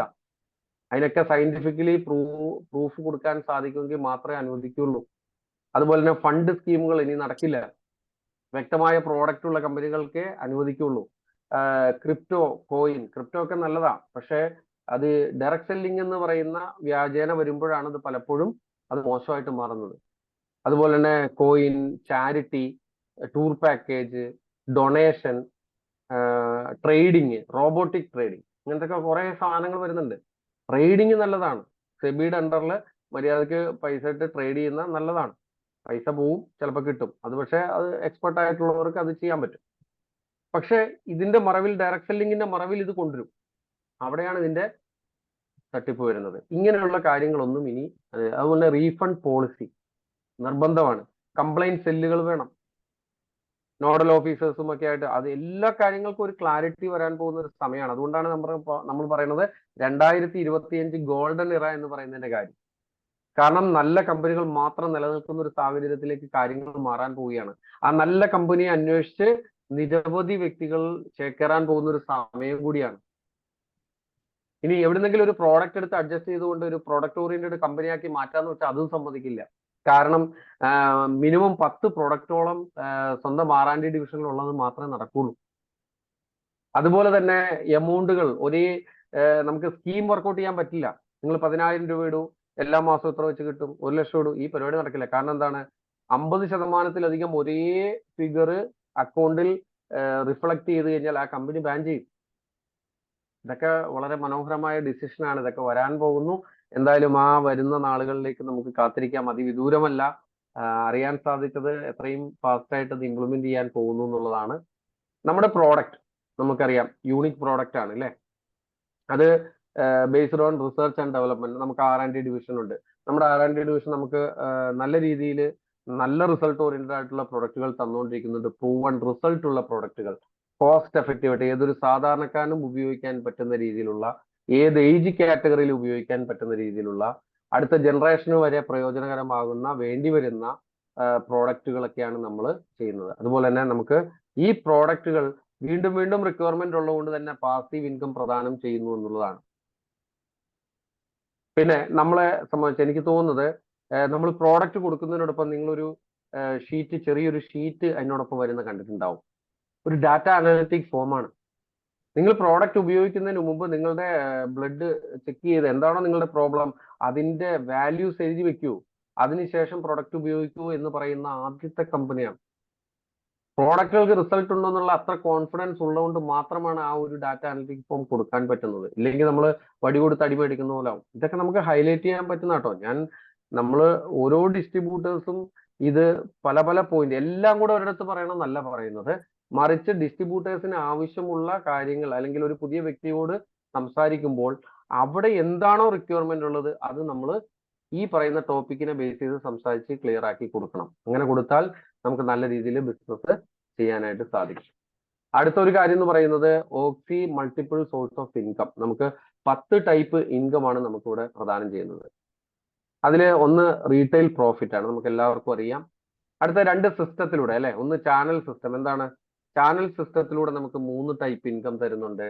അത് ഫസ്റ്റ് പർച്ചേസ് പ്ലാനിനെ ബേസ് ചെയ്തിട്ട് ഒരാള് ഡിസ്ട്രിബ്യൂട്ടർ ആകാൻ വേണ്ടി പർച്ചേസ് ചെയ്യുന്ന പ്രോഡക്റ്റിനെ ബേസ് ചെയ്തിട്ടുള്ള 3 ഇൻകം. ഒന്ന് ടീം ബോണസ് ആണ്, അത് നമ്മുടെ പേരടിസ്ഥാനത്തിൽ നമുക്ക് ലഭിക്കുന്നതാണ്. 5 ക്ലബ്ബുകളിലൂടെ നമുക്ക് ഇപ്പോൾ ലഭിക്കുന്നു. അടുത്തത് സ്റ്റാർട്ടപ്പ് ബോണസ് ആണ്. ഓരോ വ്യക്തിയും ഡയറക്റ്റ് റെഫർ ചെയ്യുമ്പോൾ നിങ്ങൾക്ക് 50 രൂപയും 500 രൂപയും 5000 രൂപയായിട്ട് അത് തരുന്നത്. ITB എന്ന് പറയുന്നത് കമ്പനിയിൽ ടോട്ടൽ നടക്കുന്ന ബിസിനസ് വോളിയത്തിൽ നിന്ന് അത് ഫസ്റ്റ് പർച്ചേസ് പ്ലാനിലെ കാര്യം പറയുന്നത്, ഒരു RPയിൽ നിന്ന് ഒരു 5 രൂപ വെച്ച് മാറ്റി വെച്ചുകൊണ്ട് റാങ്ക് ബേസ് ചെയ്തുകൊണ്ട് ഡിവൈഡ് തരുന്ന ഒരു മന്ത്ലി ഇൻകം ആണ്. അടുത്തത് ജനറേഷൻ സിസ്റ്റം ആണ്. ജനറേഷൻ സിസ്റ്റം എന്ന് പറയുന്നത് റീപർച്ചേസിനെ ബേസ് ചെയ്തിട്ട് 5 ടൈപ്പ് ഇൻകം ആണ്. നമ്മൾ സെൽഫ് റീപർച്ചേസ് ചെയ്ത് കഴിഞ്ഞാൽ ഒരു RPക്ക് 10 രൂപ വെച്ചും, നമ്മുടെ ടീമിൽ പർച്ചേസ് നടക്കുമ്പോൾ അവർക്ക് 10 രൂപ വെച്ച് ലഭിക്കുകയും നമുക്ക് 1 രൂപ വെച്ച് 19 കംപ്രസ്ഡ് ലെയർ ഇൻകം നമുക്ക് ലഭിച്ചുകൊണ്ടിരിക്കുന്നു. 19 കംപ്രസ്ഡ് ലെയർ എന്നൊക്കെ പറഞ്ഞാൽ നിരവധി ഡിസ്ട്രിബ്യൂട്ടേഴ്സ് ആണ് കേട്ടോ. നമുക്ക് 19 എന്നുള്ളത് ചെറുതായിട്ട് കാണണ്ട, കാരണം അത് ഡെപ്തിലേക്ക് പോകുമ്പോൾ അതിന്റെ ഓരോ കംപ്രസ്ഡ് ലെയർ ആണ് എടുക്കുന്നത്. അടുത്തത് റിവാർഡ്സ്. സാധാരണഗതിയിൽ നമുക്ക് റിവാർഡ്സുകൾ എല്ലാം അറിയാൻ പറ്റും ഇത്ര സമയത്തിനുള്ളിൽ. ഇവിടുത്തെ ഏറ്റവും വലിയൊരു അഡ്വാൻറ്റേജ് ഇവിടെ അങ്ങനെ ഒരു സമയം പറഞ്ഞിട്ടില്ല, പകരം ഓരോ റാങ്കിനെ ബേസ് ചെയ്തിട്ടാണ് നമുക്ക് റിവാർഡ്സ് ഇരിക്കുന്നത്. 2000 രൂപ ഗോളിൽ തുടങ്ങി നമുക്ക് ഗോവ ട്രിപ്പും തായ്ലൻഡ് ട്രിപ്പും ദുബായ് ട്രിപ്പും സിംഗപ്പൂർ ട്രിപ്പും, അതിനുശേഷം നമുക്ക് സൂപ്പർ ബൈക്ക് എടുക്കാനുള്ള 5 ലക്ഷം ഫണ്ടും, അതുപോലെ തന്നെ നമുക്ക് സെഡാൻ കാറിനുള്ള 10 ലക്ഷവും SUVക്കുള്ള 25 ലക്ഷവും 1 CR ഒരു ലക്ഷറി ഫ്ലാറ്റിനുള്ള എമൗണ്ടും ഒക്കെ നമുക്ക് ഇവിടെ പ്രധാനം. അതുപോലെ 5 CR ലക്ഷറി വില്ല, ഒരു 10 CRന്റെ ഓർണമെന്റ്, ഇത്രയും റിവാർഡുകൾ നമുക്ക് ഇവിടെ പ്രദാനം ചെയ്യുന്നുണ്ട്. ഡെവലപ്മെന്റ് ഇൻകം എന്ന് പറഞ്ഞ മറ്റൊരു ഇൻകം നമുക്ക് തരുന്നുണ്ട്. അത് റീപർച്ചേസിനെ ബേസ് ചെയ്തിട്ട് നേരത്തെ നമ്മൾ ITB പറഞ്ഞ പോലെ തന്നെ ഒരു RPക്ക് 5 രൂപ വെച്ച് റീപർച്ചേസ് നടക്കുമ്പോൾ അത് മാറ്റി വെക്കുക. അത് ഈ പറയുന്ന 2 ITB ആയിക്കോട്ടെ, ഈ പറയുന്ന ഡെവലപ്മെന്റ് ഇൻകം ആയിക്കോട്ടെ, നമ്മുടെ ടീമിൽ ഓരോരുത്തരുടെ ടീമിൽ നടക്കുന്നത് മാത്രമല്ല, ടോട്ടൽ ഈ കമ്പനിയിൽ നടക്കുന്ന വോളിയത്തിൽ നിന്നാണ് കാൽക്കുലേറ്റ് ചെയ്യപ്പെടുന്നത്. അതൊരു അട്രാക്ഷൻ ആണ്, അതൊരു അഡ്വാൻറ്റേജ് ആണ്. അടുത്തതാണ് ഗ്ലോബൽ റോയൽറ്റി. 8ാമത്തെ നമ്മുടെ ജനറേഷൻ റാങ്ക് തുടങ്ങി നമുക്ക് ഗ്ലോബൽ റോയൽറ്റി മാസ്റ്റർ തുടങ്ങി സ്റ്റാർട്ട് ചെയ്യാണ്. നമ്മൾ മനസ്സിലാക്കേണ്ട ഒരു കാര്യം, ഗ്ലോബൽ റോയൽറ്റി ടച്ച് ചെയ്ത റിയൽ ഫിനാൻഷ്യൽ ഫ്രീഡത്തിലേക്ക് നമ്മൾ എത്തുകയാണ്. അവിടെ സംബന്ധിച്ച് നമുക്ക് വേറെ യാതൊരു മാനദണ്ഡവും ഇല്ലാതെ നമുക്ക് പിന്നീട് ഈ പറയുന്ന ഗ്ലോബലി നടക്കുന്ന പ്രോഫിറ്റ് ഒരു RPക്ക് 10 രൂപ വെച്ച് അവിടെ ഈ അക്കൗണ്ടിലേക്ക് മാറ്റി വെക്കുന്നുണ്ട്. അടുത്തൊരു ഇൻകം സ്മാർട്ട് ഷോപ്പ് എന്ന് പറഞ്ഞാൽ നമ്മുടെ ആപ്ലിക്കേഷൻ, നമുക്ക് റെഡീം വാലറ്റും കാര്യങ്ങളും എല്ലാം ഉണ്ട്. ഈ ഒരു ആപ്ലിക്കേഷന്റെ ഏറ്റവും വലിയ പ്രത്യേകത എന്ന് പറയുന്നത്, ഇന്ന് ലോകത്തിൽ ആദ്യമായി ചെറുകിട വ്യാപാരികളെ സഹായിച്ചുകൊണ്ട്, കാരണം ഒരു ഓൺലൈൻ ഷോപ്പ് വരിക എന്ന് പറഞ്ഞാൽ ചെറുകിട വ്യാപാരികളുടെ നിറകിട്ട് അടിക്കുന്നതിന് തുല്യമാണ്. എന്നാൽ ആദ്യമായിട്ട്, കാരണം എന്തുകൊണ്ടാണെന്ന് വെച്ചാൽ ഇവിടെ ചാനൽ പാർട്ണർഷിപ്പ് വരുന്നത് അതാത് ലോക്കൽ ഏരിയയിലെ ഷോപ്പുമായിട്ടാണ്. അവർ എക്സ്പെൻഡിച്ചർ ഈസ് അവർ ഇൻകം എന്ന് പറയുന്ന ഒരു ഇതുമായിട്ടാണ് നമ്മൾ മുന്നോട്ട് വരുന്നത്. കാരണം ഏറ്റവും കൂടുതൽ നമ്മളുടെ വരുമാനത്തിൽ ചെലവുകളാണ് ഉണ്ടാകുന്നത്. ആ ചെലവുകളെ നമുക്ക് വീണ്ടും വരുമാനമാക്കി മാറ്റാൻ പറ്റുന്ന ഒരു അവസരം നമുക്ക് ആൻഡ്രോയിഡിലും ആപ്പിൾ വേർഷനിലും നമുക്ക് അവൈലബിൾ ആണ്, പ്ലേ സ്റ്റോറിൽ നമുക്ക് അവൈലബിൾ ആണ്. ഇതൊക്കെ നമുക്ക് വളരെയധികം ഗുണം ചെയ്യുന്നതാണ്. അപ്പൊ നമ്മളെ സംബന്ധിച്ച് നമുക്കൊരു നല്ലൊരു ഡ്രീം ഉണ്ടെങ്കിൽ മാത്രമേ നമുക്ക് ഇതൊക്കെ നേടാൻ സാധിക്കുകയുള്ളൂ. യുവാക്കളെ സ്വപ്നം കാണാൻ പഠിപ്പിച്ച ഒരു മനുഷ്യൻ അല്ലെ, ഡോക്ടർ അബ്ദുൽ കലാം. അദ്ദേഹം പറയുന്നത്, ഉറങ്ങിക്കിടക്കുമ്പോൾ കാണുന്നതല്ല സ്വപ്നം, നിങ്ങളുടെ ഉറക്കം കെടുത്തുന്നതായിരിക്കണമെന്ന് അദ്ദേഹം ഞാൻ ആ ഒരു വീഡിയോയിൽ കണ്ടിട്ടുണ്ട് അദ്ദേഹം പറയുന്നത്. ഇവിടെ നമ്മളെ സംബന്ധിച്ച് നമുക്ക് നമ്മുടെ ഉറക്കം കെടണം, കാരണം ഇത്രയധികം സാധ്യതയുണ്ട് ഈ മേഖല കിട്ടാൻ. അപ്പൊ നമ്മൾ ഉറക്കം കെടുത്തുന്നതായിരിക്കണം, ഈ അതുപോലത്തെ ഡ്രീംസ് നമ്മൾ സെറ്റ് ചെയ്യണം. എന്നാൽ മാത്രമേ നമുക്ക് എന്ത് ചെയ്യാൻ പറ്റുള്ളൂ, സ്പീഡായിട്ട് മുന്നോട്ട് പോകാനായിട്ട് സാധിക്കുകയുള്ളൂ. അപ്പോ നമുക്ക് ഇതിലൂടെ ചെയ്യാൻ പറ്റുന്ന ഒരു ഗോൾ എങ്ങനെ സെറ്റ് ചെയ്യാം? വേറൊന്നുമില്ല, വളരെ സിമ്പിൾ ആയിട്ട് ഓക്സിയിലൂടെ ഒരു പ്രോപ്പർട്ടി എങ്ങനെ ആവാം. 1 കോടി രൂപ വരുമാനം നിങ്ങൾക്ക് എങ്ങനെ എടുക്കാം? കാരണം 1 കോടി രൂപയെങ്കിലും വരുമാനം എടുത്താൽ എന്തെങ്കിലുമൊക്കെ മിച്ചം ഉണ്ടാവും. നമ്മുടെ ചെലവുകൾ അതുപോലെ ഉണ്ട് അല്ലേ? അപ്പം 1 കോടി രൂപ വരുമാനം എങ്ങനെ എടുക്കാൻ സാധിക്കും? അതാണ് നമ്മൾ ഇവിടെ പറഞ്ഞു പോകുന്നത്. വേറെ ഒന്നുമില്ല. ഒരു ട്രൈനോഡ് ഓപ്ഷനിൽ നിങ്ങൾ ശ്രദ്ധിച്ചാൽ മനസ്സിലാവും. ഇപ്പൊ നമുക്ക് ഐഡി അടിക്കുന്ന സമയത്ത്, ഒരു ഐഡി അടിക്കുന്ന സമയത്ത് 2 ഐഡിയും കൂടെ ഓട്ടോമാറ്റിക്കലി അവിടെ ഫോം ചെയ്യും. പക്ഷെ നമുക്ക് അതിന്റെ ബെനിഫിറ്റ് കിട്ടണമെന്നുണ്ടെങ്കിൽ നമ്മൾ ഒരു ഐഡിയെ നമ്മൾ ആക്റ്റീവ് ആക്കിയിട്ടുള്ളൂ, പർച്ചേസ് ചെയ്തിട്ടുണ്ടെങ്കിൽ ആ ഒരു ഐഡിയിൽ മാത്രമേ കൗണ്ട് രേഖപ്പെടുത്തുകയുള്ളൂ.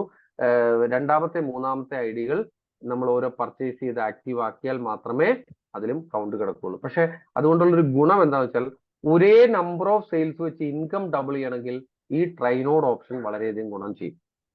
നമുക്കിവിടെ ഒരു ഉദാഹരണം കാണാം. ഇവിടെ നമ്മളെ സംബന്ധിച്ച് നമ്മുടെ ട്രൈനോഡിൽ നമ്മൾ 4 ഡയറക്റ്റ് സ്പോൺസറുകൾ ട്രൈനോഡ് വെച്ചുകൊണ്ടാണ് നമ്മൾ കടന്നു വരുന്നെങ്കിൽ 120 റിവാർഡ് പോയിന്റിലായിരിക്കും ടോട്ടൽ വരിക. സ്റ്റാർട്ടപ്പ് ക്ലബിൽ മാത്രം നമുക്ക് ഏകദേശം 1200-ഉം താഴെ U2-ലും U3-ലും 600 വെച്ച് നമുക്ക് വരുമാനം ഉണ്ടാവും. അതേസമയം നമ്മൾ ഒറ്റ നോഡിലാണെങ്കിൽ നമുക്ക് എത്രയേ ഉണ്ടാവുള്ളൂ? 1200 രൂപ മാത്രമേ ഉണ്ടാവുള്ളൂ. ഒരു നോഡ് മാത്രം വർക്ക് ചെയ്യുന്നവരുടെ ശ്രദ്ധയ്ക്ക് എത്രയും ഫാസ്റ്റ് ആയിട്ട് നിങ്ങൾ ആ ബാക്കി 2 നോഡുകൾ കൂടി ആക്ടിവേറ്റ് ചെയ്യുക. കാരണം ഇവിടെ നമ്മൾ നഷ്ടപ്പെടുത്തി കളയുന്നതിന്റെ വലിപ്പം നിങ്ങൾക്ക് ഈ ഒരു ചാർട്ടിൽ നിന്ന് കുറച്ച് കഴിയുമ്പോൾ മനസ്സിലാവും. അപ്പൊ ഇവിടെ നമ്മൾ നോക്കിയാൽ അറിയാൻ സാധിക്കും, നമ്മൾ പ്രീമിയം ക്ലബിലേക്ക് വരുമ്പോൾ 1200 കിട്ടിയ സ്ഥാനത്ത് നമുക്ക് 12,000 രൂപയും 6,000 ലഭിക്കും. മില്യൺ ക്ലബിലേക്ക് എത്തുമ്പോൾ 1,20,000-ഉം 60,000-ഉം ലഭിക്കും. ഇനി ഇത് തന്നെ ഒന്ന് ജസ്റ്റ് അടുത്തൊരു ഡ്യൂപ്ലിക്കേഷൻ 16 ഡിസ്ട്രിബ്യൂട്ടേഴ്സിലേക്ക് എത്തുമ്പോൾ 480 RP വരുമ്പോൾ സ്റ്റാർട്ടപ്പ് ക്ലബിൽ മാത്രം 4,800, 2,400, 2,400. U1-ല് 4,800, U2-ല് 2,400, U3-ല് 2,400. നിങ്ങളുടെ ഇൻകം ആണ് പറയുന്നത്. അത് പ്രീമിയത്തിലേക്ക് ആവുമ്പോഴോ അത് 4,80,000-ഉം 2,40,000-ഉം 2,40,000-ആയി മാറും. അത് മില്യണിൽ എത്തുമ്പോൾ 4,80,000, മറ്റേത് 48,000 ആണ്, സോറി, 24,000 ആണെങ്കിൽ 4,80,000-ഉം 2,40,000-ഉം 2,40,000-ആയിട്ട് മാറും. ഇത് തന്നെ അടുത്ത 2-3 സ്റ്റെപ്പുകൾ മറിയുമ്പോൾ നമ്മൾ ചിന്തിക്കുന്നതിൽ അപ്പുറമായിട്ട് നമുക്ക് മാറിയിട്ടുണ്ടാവും. നമ്മളെ ഒരു 1 ഡേ സീലിംഗ് നമുക്കറിയാം. ഒരു ദിവസം നമ്മുടെ സ്റ്റാർട്ടപ്പ് ക്ലബിലാണെങ്കിൽ 5,000 രൂപയാണ് ഒരു ദിവസം നമുക്ക് മാക്സിമം എടുക്കാൻ പറ്റുന്ന ഒരു ഐഡിയിലെ ഇൻകം. ട്രൈനോഡ് ആവുമ്പോൾ അത് 15,000 ആയിട്ട് മാറും. അത് പ്രീമിയം ക്ലബിലേക്ക് എത്തുമ്പോൾ 20,000 രൂപയാകും ഒരു ദിവസത്തെ ഇൻകം എങ്കിൽ നമുക്ക് എന്ത് ചെയ്യാൻ സാധിക്കും? 3 ഐഡി ഉണ്ടെന്നുണ്ടെങ്കിൽ എത്ര വരും? 60,000 രൂപയായിരിക്കും ഒരു ദിവസത്തെ ഇൻകം വരിക. 2 ലക്ഷം രൂപയാകുമ്പോഴോ ഒരു ദിവസത്തെ സീലിംഗ്? ചുരുക്കി പറഞ്ഞു കഴിഞ്ഞാൽ 2,25,000 രൂപ ഒരു ദിവസം സീലിംഗ് എടുക്കാൻ സാധിക്കും. നമ്മളെ സംബന്ധിച്ച് ട്രൈനോഡ് ആണെന്നുണ്ടെങ്കിൽ 4.5 ലക്ഷവും 18 ലക്ഷവും 1.8 CR നമ്മുടെ അക്കൗണ്ടിലേക്ക് വന്നിട്ടുണ്ടാവും. അതിൽ നമുക്ക് നോക്കിയാൽ അറിയാൻ സാധിക്കും, നമ്മുടെ മന്ത്ലി ഇൻകത്തിലേക്ക് നമ്മൾ നോക്കിയാൽ നമുക്ക് ഈ പറയുന്ന സ്റ്റാർട്ടപ്പ് ക്ലബിലെ അല്ലെ ആക്ടിവേഷന് വേണ്ടി പോകുന്ന ചോദിച്ചാൽ ഒരു 3 ലക്ഷവും 12 ലക്ഷവും 1.2 CR നമുക്ക് ഏൺ ചെയ്യാൻ പറ്റും. ഇത് നമുക്ക് ഒരു 1 CR നമുക്ക് ഫോക്കസ് ചെയ്യാൻ പറ്റുന്ന രീതിയിലേക്ക് എത്തും. 5 ക്ലബുകളുടെ ആക്ടിവേഷൻ കഴിഞ്ഞാൽ പിന്നീട് നമുക്ക് നമ്മുടെ വാലറ്റിലേക്ക് പോകുന്ന സംവിധാനം ഉണ്ടാവില്ല, ഡയറക്റ്റ് അക്കൗണ്ടിലേക്ക് തന്നെയായിരിക്കും വരിക. അടുത്തത് നമ്മുടെ റീപർച്ചേസ്. മിനിമം ഒരു വീട്ടിലൊരു 3 പ്രൊഡക്റ്റ് എങ്കിലും നിർബന്ധമായിട്ടും വേണ്ടതാണ്. 3 പ്രൊഡക്റ്റുകൾ ഉപയോഗിക്കുന്നുണ്ടോ നിങ്ങളുടെയൊക്കെ വീടുകളിൽ? ചോദിക്കട്ടെ. 3 പ്രൊഡക്റ്റുകൾ ഉപയോഗിക്കുന്നവരൊക്കെ ഒന്ന് തമ്പി ചെയ്ത്. ആരൊക്കെയാണ് അവരവരുടെ വീടുകളിൽ 3 പ്രൊഡക്റ്റുകൾ ഉപയോഗിക്കുന്നത്? Yes, MIRBC, okay.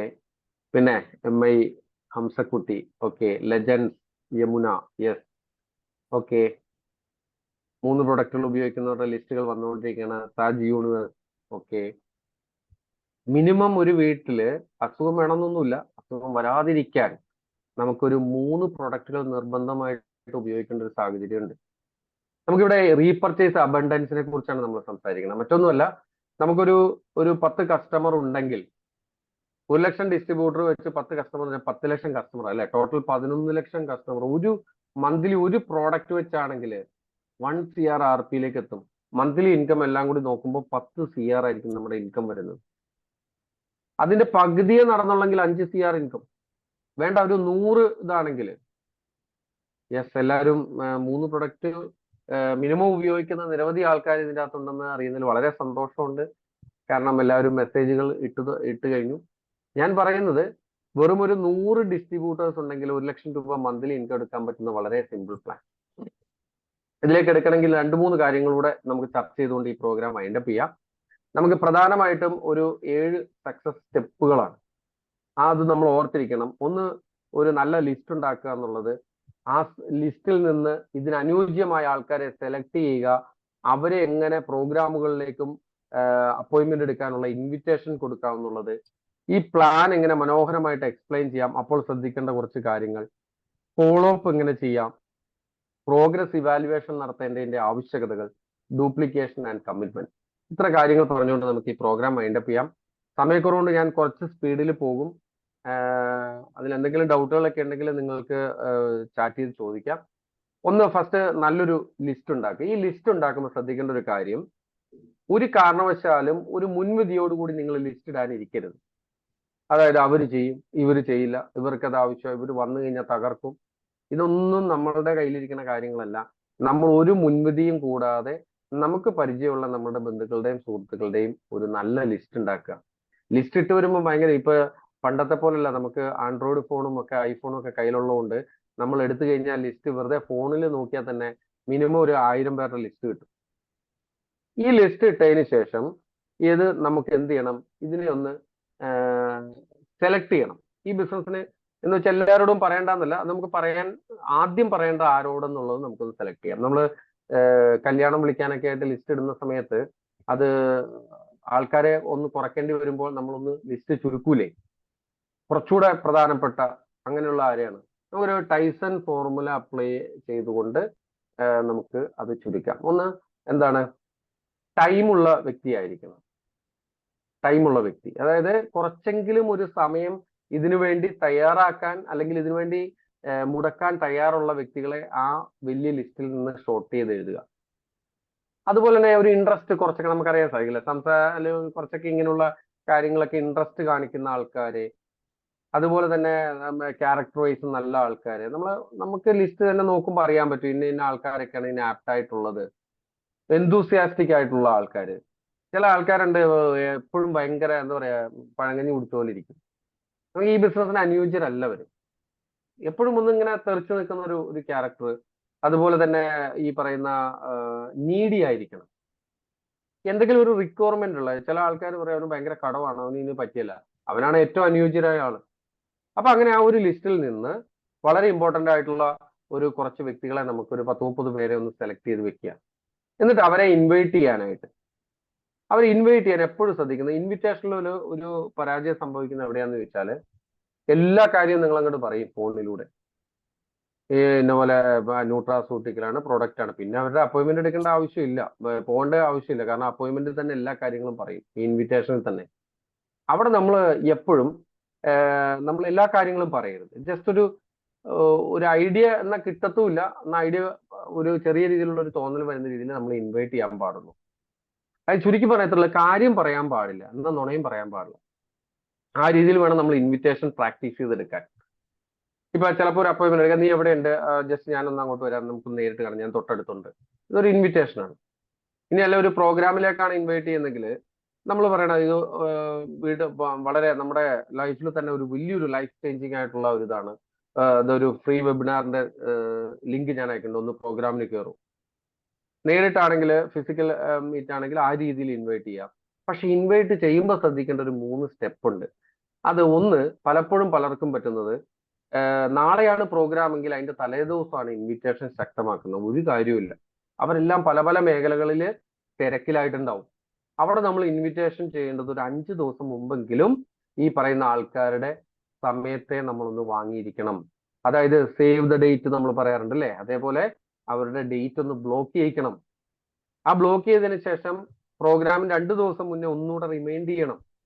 ഇങ്ങനെ ആ ദിവസം വേറെ പരിപാടിയൊന്നും എടുക്കരുത്, വളരെ ഇമ്പോർട്ടന്റ് ആണ്. എപ്പോഴും ഈ പ്രോഗ്രാമിന് വന്നാൽ അവർക്കുണ്ടാവുന്ന ഗുണങ്ങളെ കുറിച്ച് പറയുക, സാധ്യതകളെ കുറിച്ച് പറയുക, എന്താണ് അവരുടെ ലൈഫിൽ മാറ്റം വരുത്താൻ പറ്റുന്നത്. അല്ലാതെ നമുക്ക് വേണ്ടിയിട്ട് ഒരാൾ സമയം ചെലവഴിക്കണമെന്നില്ല. അവർക്ക് അതുകൊണ്ട് ഗുണപ്പെടുമെന്നുള്ള തോന്നൽ നമ്മളുടെ ഇൻവിറ്റേഷനിൽ വന്നാൽ തീർച്ചയായിട്ടും അവരെത്തും. അതുപോലെ തന്നെ പ്രോഗ്രാമിന് ഒരു 6 മണിക്കൂർ മുമ്പ് ഒന്ന് റീകൺഫേം ചെയ്യണം. അവര് വീട്ടിൽ നിന്ന് ഇറങ്ങിയോ, പുറപ്പെട്ടോ, എവിടെ എത്തി, എന്തായി, വരാൻ പ്ലാൻ ഉണ്ടോ, ഇതൊക്കെ നമ്മൾ ഒന്ന് ഈ ഒരു സ്റ്റെപ്പ് നമ്മൾ ഇൻവിറ്റേഷൻ വളരെ ഇമ്പോർട്ടന്റ് ആണ്.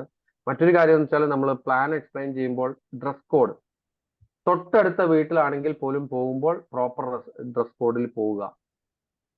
അല്ലെ, തൊട്ടടുത്താണ് നമ്മളൊരു ട്രാഫിക് പോലീസുകാരനാണെന്ന് കരുതുക. ട്രാഫിക്കിൽ നിൽക്കുന്ന ഒരു പോലീസുകാരനാണ്. നമ്മുടെ വീടിന്റെ അവിടുന്ന് തൊട്ടടുത്താണ് ട്രാഫിക് സിഗ്നല്. നമ്മൾ കയ്യിൽ കൊണ്ട് കൊടുത്ത് തൊപ്പിയും വെച്ച് പോയി നിൽക്കുവോ?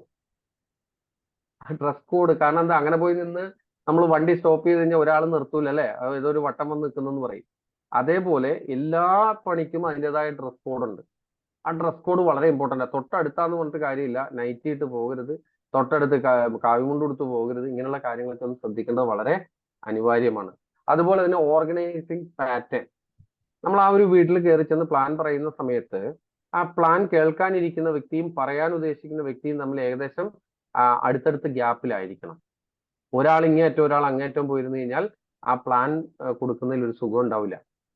എന്ന് വെച്ചാൽ അവിടുത്തെ കസേര മേശയിലെ അടുത്ത് അറേഞ്ച് ചെയ്യണം എന്നല്ല കേട്ടോ പറയണത്. അവിടെ ഉള്ള സംവിധാനത്തിൽ എങ്ങനെ നമുക്കത് ഓർഗനൈസ് ചെയ്യാം, അതായിരിക്കണം നമ്മുടെ ചിന്ത. ബോഡി ലാംഗ്വേജ് വളരെ ഇമ്പോർട്ടന്റ് ആണ്. അതുപോലെ തന്നെ നമ്മൾ ചെന്നുടനെ കാര്യം പറയാതെ ഒരു റാപ്പോ ബിൽഡ് ചെയ്യാം. ഈ റാപ്പോ ബിൽഡ് ചെയ്യുന്നത് എങ്ങനെയാന്ന് വെച്ചാൽ 2 രീതി ബിൽഡ് ചെയ്യാം. ഒന്ന്, നമ്മളെ ഇൻട്രൊഡ്യൂസ് ചെയ്തുകൊണ്ട് റാപ്പോ ബിൽഡ് ചെയ്യാം, അല്ലെങ്കിൽ അവരെ പരിചയപ്പെട്ടുകൊണ്ട് നമുക്ക് റാപ്പോ ബിൽഡ് ചെയ്യാം. എന്ത് ചെയ്യുന്നു സാറ്, നേരത്തെ ജോലിയിലായിരുന്നോ, അല്ലെങ്കിൽ ഇങ്ങനെ ഓരോരോ കാര്യങ്ങൾ, അവരുടെ കാര്യങ്ങൾ ചോദിച്ച്, എന്ന് വെച്ച് ഇത് റാപ്പോ ബിൽഡ് ചെയ്ത് മണിക്കൂറുകൾ എടുക്കരുത്. ചില ആൾക്കാർക്ക് അങ്ങനെ പറ്റും. റാപ്പോ ബിൽഡ് ചെയ്ത് അവസാനം അയാൾക്ക് ബോറടിക്കും. അയാൾ അവസാനം പറയും നിങ്ങൾ വന്ന കാര്യം പറയും. ആ ഒരു അവസ്ഥയിലേക്ക് പോകാതെ ഒരു മിനിറ്റ് കൊണ്ട് റാപ്പോ ബിൽഡ് ചെയ്ത് നമ്മൾ കാര്യത്തിലേക്ക് കടക്കുക. നമ്മുടെ പ്ലാൻ വളരെ മനോഹരമായിട്ട് എക്സ്പ്ലെയിൻ ചെയ്യുക. പറ്റുമെങ്കിൽ ഒരു സ്ക്രിബ്ലിംഗ് പാഡ് ഒക്കെ എടുത്തു വെച്ച് ആ 5 ക്ലബ്ബുകളൊക്കെ ഒന്ന് വരച്ച് കാണിച്ചിട്ട് അതിൻ്റെ അകത്ത് തന്നെ നമ്മൾ ആ ഒരു 10 ഇരട്ടി ഡിഫറൻസ് ഒക്കെ ഒന്ന് കാണിച്ചു കൊടുത്താൽ പെട്ടെന്ന് ഒരാളുടെ മനസ്സിലേക്ക് അത് കയറും. അതുപോലെ തന്നെ അവര് പ്ലാൻ എല്ലാം പറഞ്ഞതിന് ശേഷം അവരിങ്ങനെ ഒന്ന് അമാന്തിച്ച് നിൽക്കുകയാണെങ്കിൽ പൊസിഷന്റെ പ്രാധാന്യം പറഞ്ഞു കഴിഞ്ഞാൽ ഒന്നുകൂടെ സ്പീഡാക്കാൻ പറ്റും, ഒന്ന് സ്പീഡ് കൂട്ടാൻ സാധിക്കും.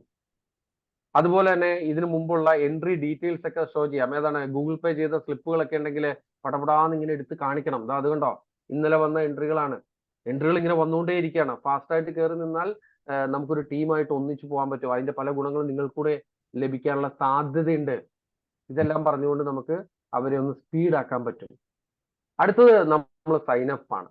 ഇതെല്ലാം കഴിഞ്ഞ് ക്യാഷ് ചോദിക്കാതെ പോരരുത്. പലർക്കും പൈസ ചോദിക്കാൻ ഒരു മടിയാണ്. അങ്ങനെ മടിയുള്ളവർക്ക് വേണ്ടി ഞാനൊരു ടെക്നിക്ക് പറഞ്ഞു തരാം. വളരെ ഡീസന്റ് ആയിട്ട് ചോദിക്കുക, സാറേ ക്യാഷ് ആണോ GPay ആണോ, ഗൂഗിൾ പേ ആണോ എന്ന് ചോദിച്ചു കഴിഞ്ഞപ്പോൾ ഇന്നിപ്പോ ഗൂഗിൾ പേ എന്ന് ചോദിക്കാൻ ഒരു സ്റ്റൈലാ അല്ലെ. അപ്പൊ സ്വാഭാവികമായിട്ട് ഇല്ല എന്റെ ക്യാഷ്, അപ്പൊ നോ പ്രോബ്ലം, ഞാൻ ക്യാഷ് ഒന്നും ഞാൻ ഗൂഗിൾ പേ ചെയ്തേക്കാം. ഇങ്ങനെ അത് ഓൺ ദ സ്പോട്ട് അപ്പൊ തന്നെ അവരെ കൊണ്ട് ട്രെയിനോടെങ്കിലും മിനിമം എടുപ്പിച്ച് അവിടുന്ന് ഇറങ്ങാവുള്ളൂ.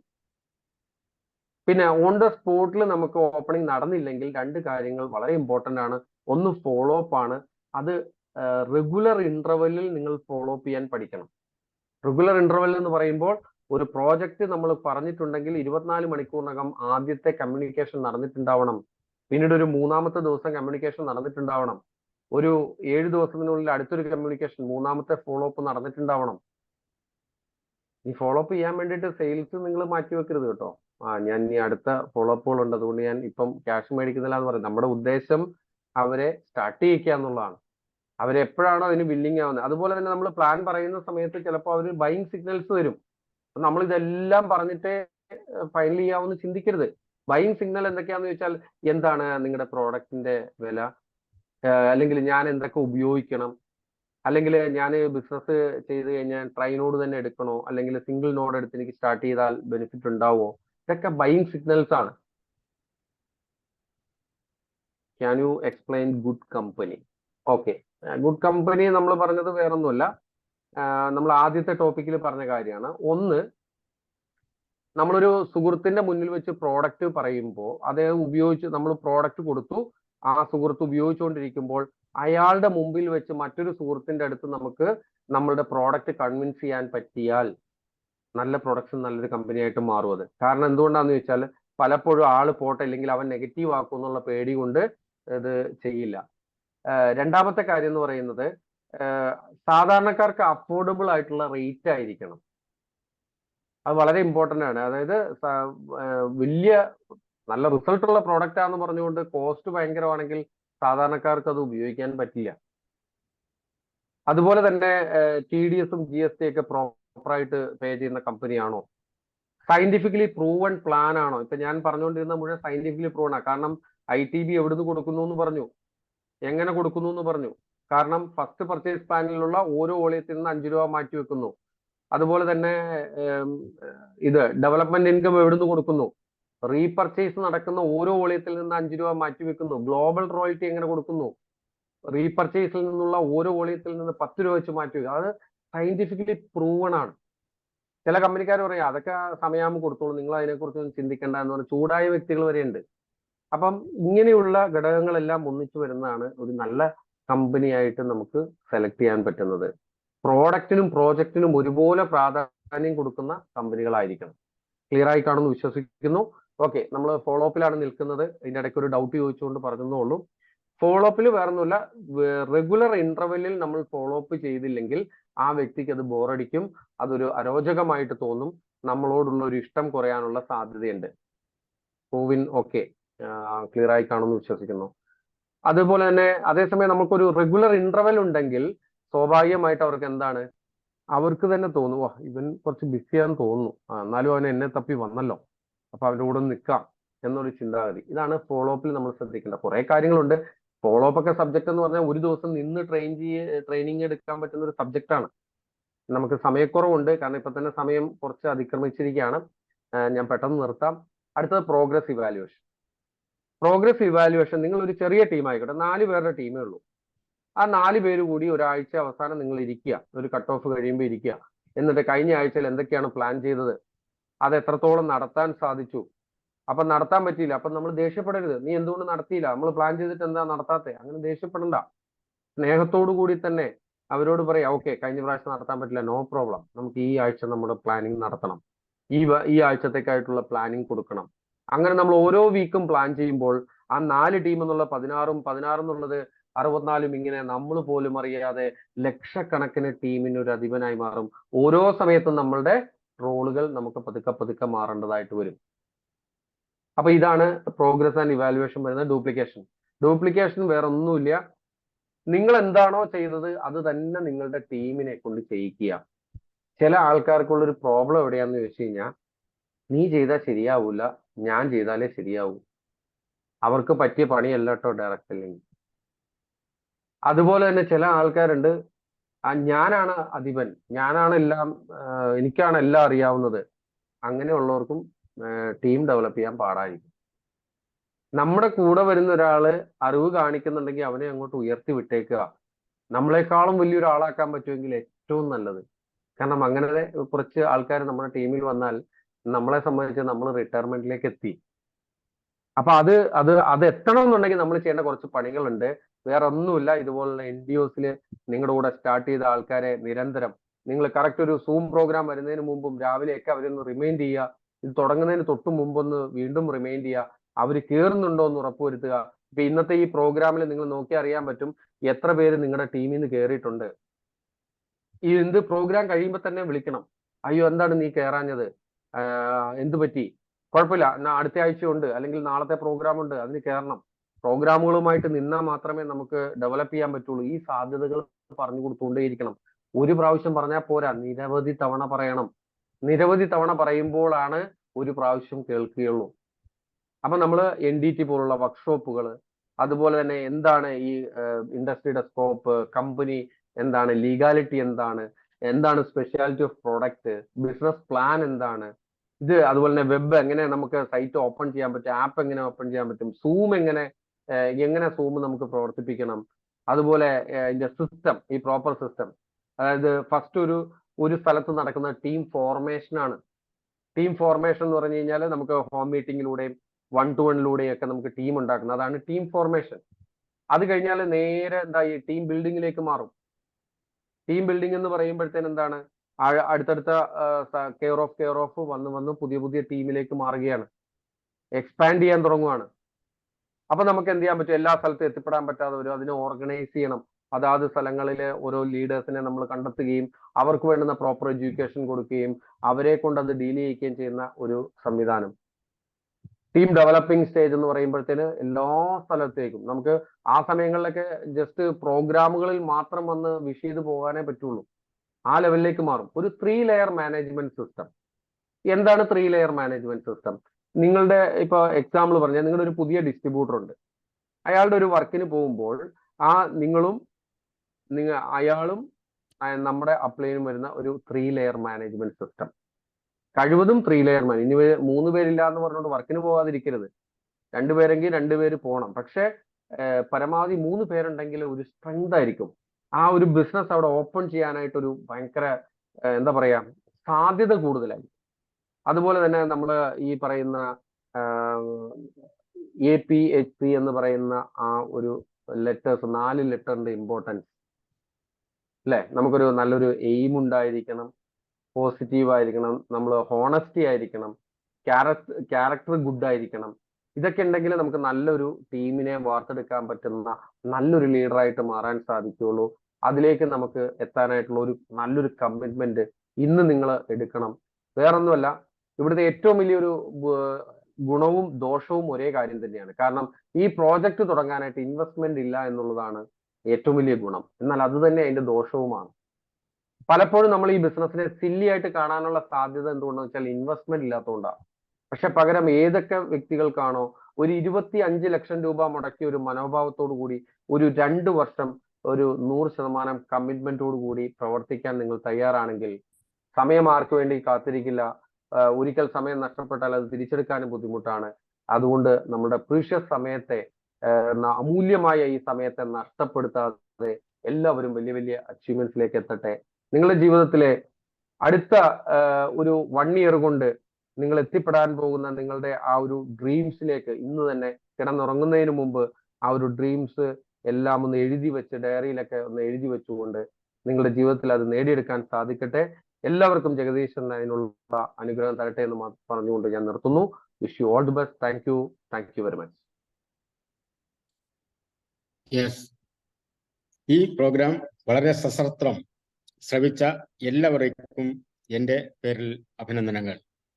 അതേപോലെ ഇത്രയും ഭംഗിയായി ഈ ഒരു പ്രോഗ്രാം നമുക്ക് വിവർത്തനം ചെയ്തു തന്ന സുധി സാറിനും നമ്മുടെ എല്ലാവരുടെയും ഒരു നന്ദി വാക്ക് അല്ലെ ഡിജിറ്റൽ ക്ലാപ്പ് കൊടുത്തുകൊണ്ട് നമ്മൾ നന്ദി രേഖപ്പെടുത്തുക. അതുപോലെ നമുക്ക് ഈ ഒരു ബിസിനസ്സിൽ കൂടി വളരെ വളരെ നേട്ടങ്ങൾ, ലാസ്റ്റ് പറഞ്ഞ ആ കമ്മിറ്റ്മെന്റോട് കൂടി വളരെ വളരെ വിജയങ്ങൾ അനിവാര്യമാക്കുവാൻ വേണ്ടി നമ്മൾ എല്ലാവരും പ്രയത്നിക്കുക. അങ്ങനെ എല്ലാവർക്കും അത് സാധിക്കട്ടെ എന്ന് പറഞ്ഞുകൊണ്ട് ഇന്നത്തെ പ്രോഗ്രാം വൈൻഡപ്പ് ചെയ്യുന്നു. എല്ലാവർക്കും ഒരു നല്ല ശുഭരാത്രി.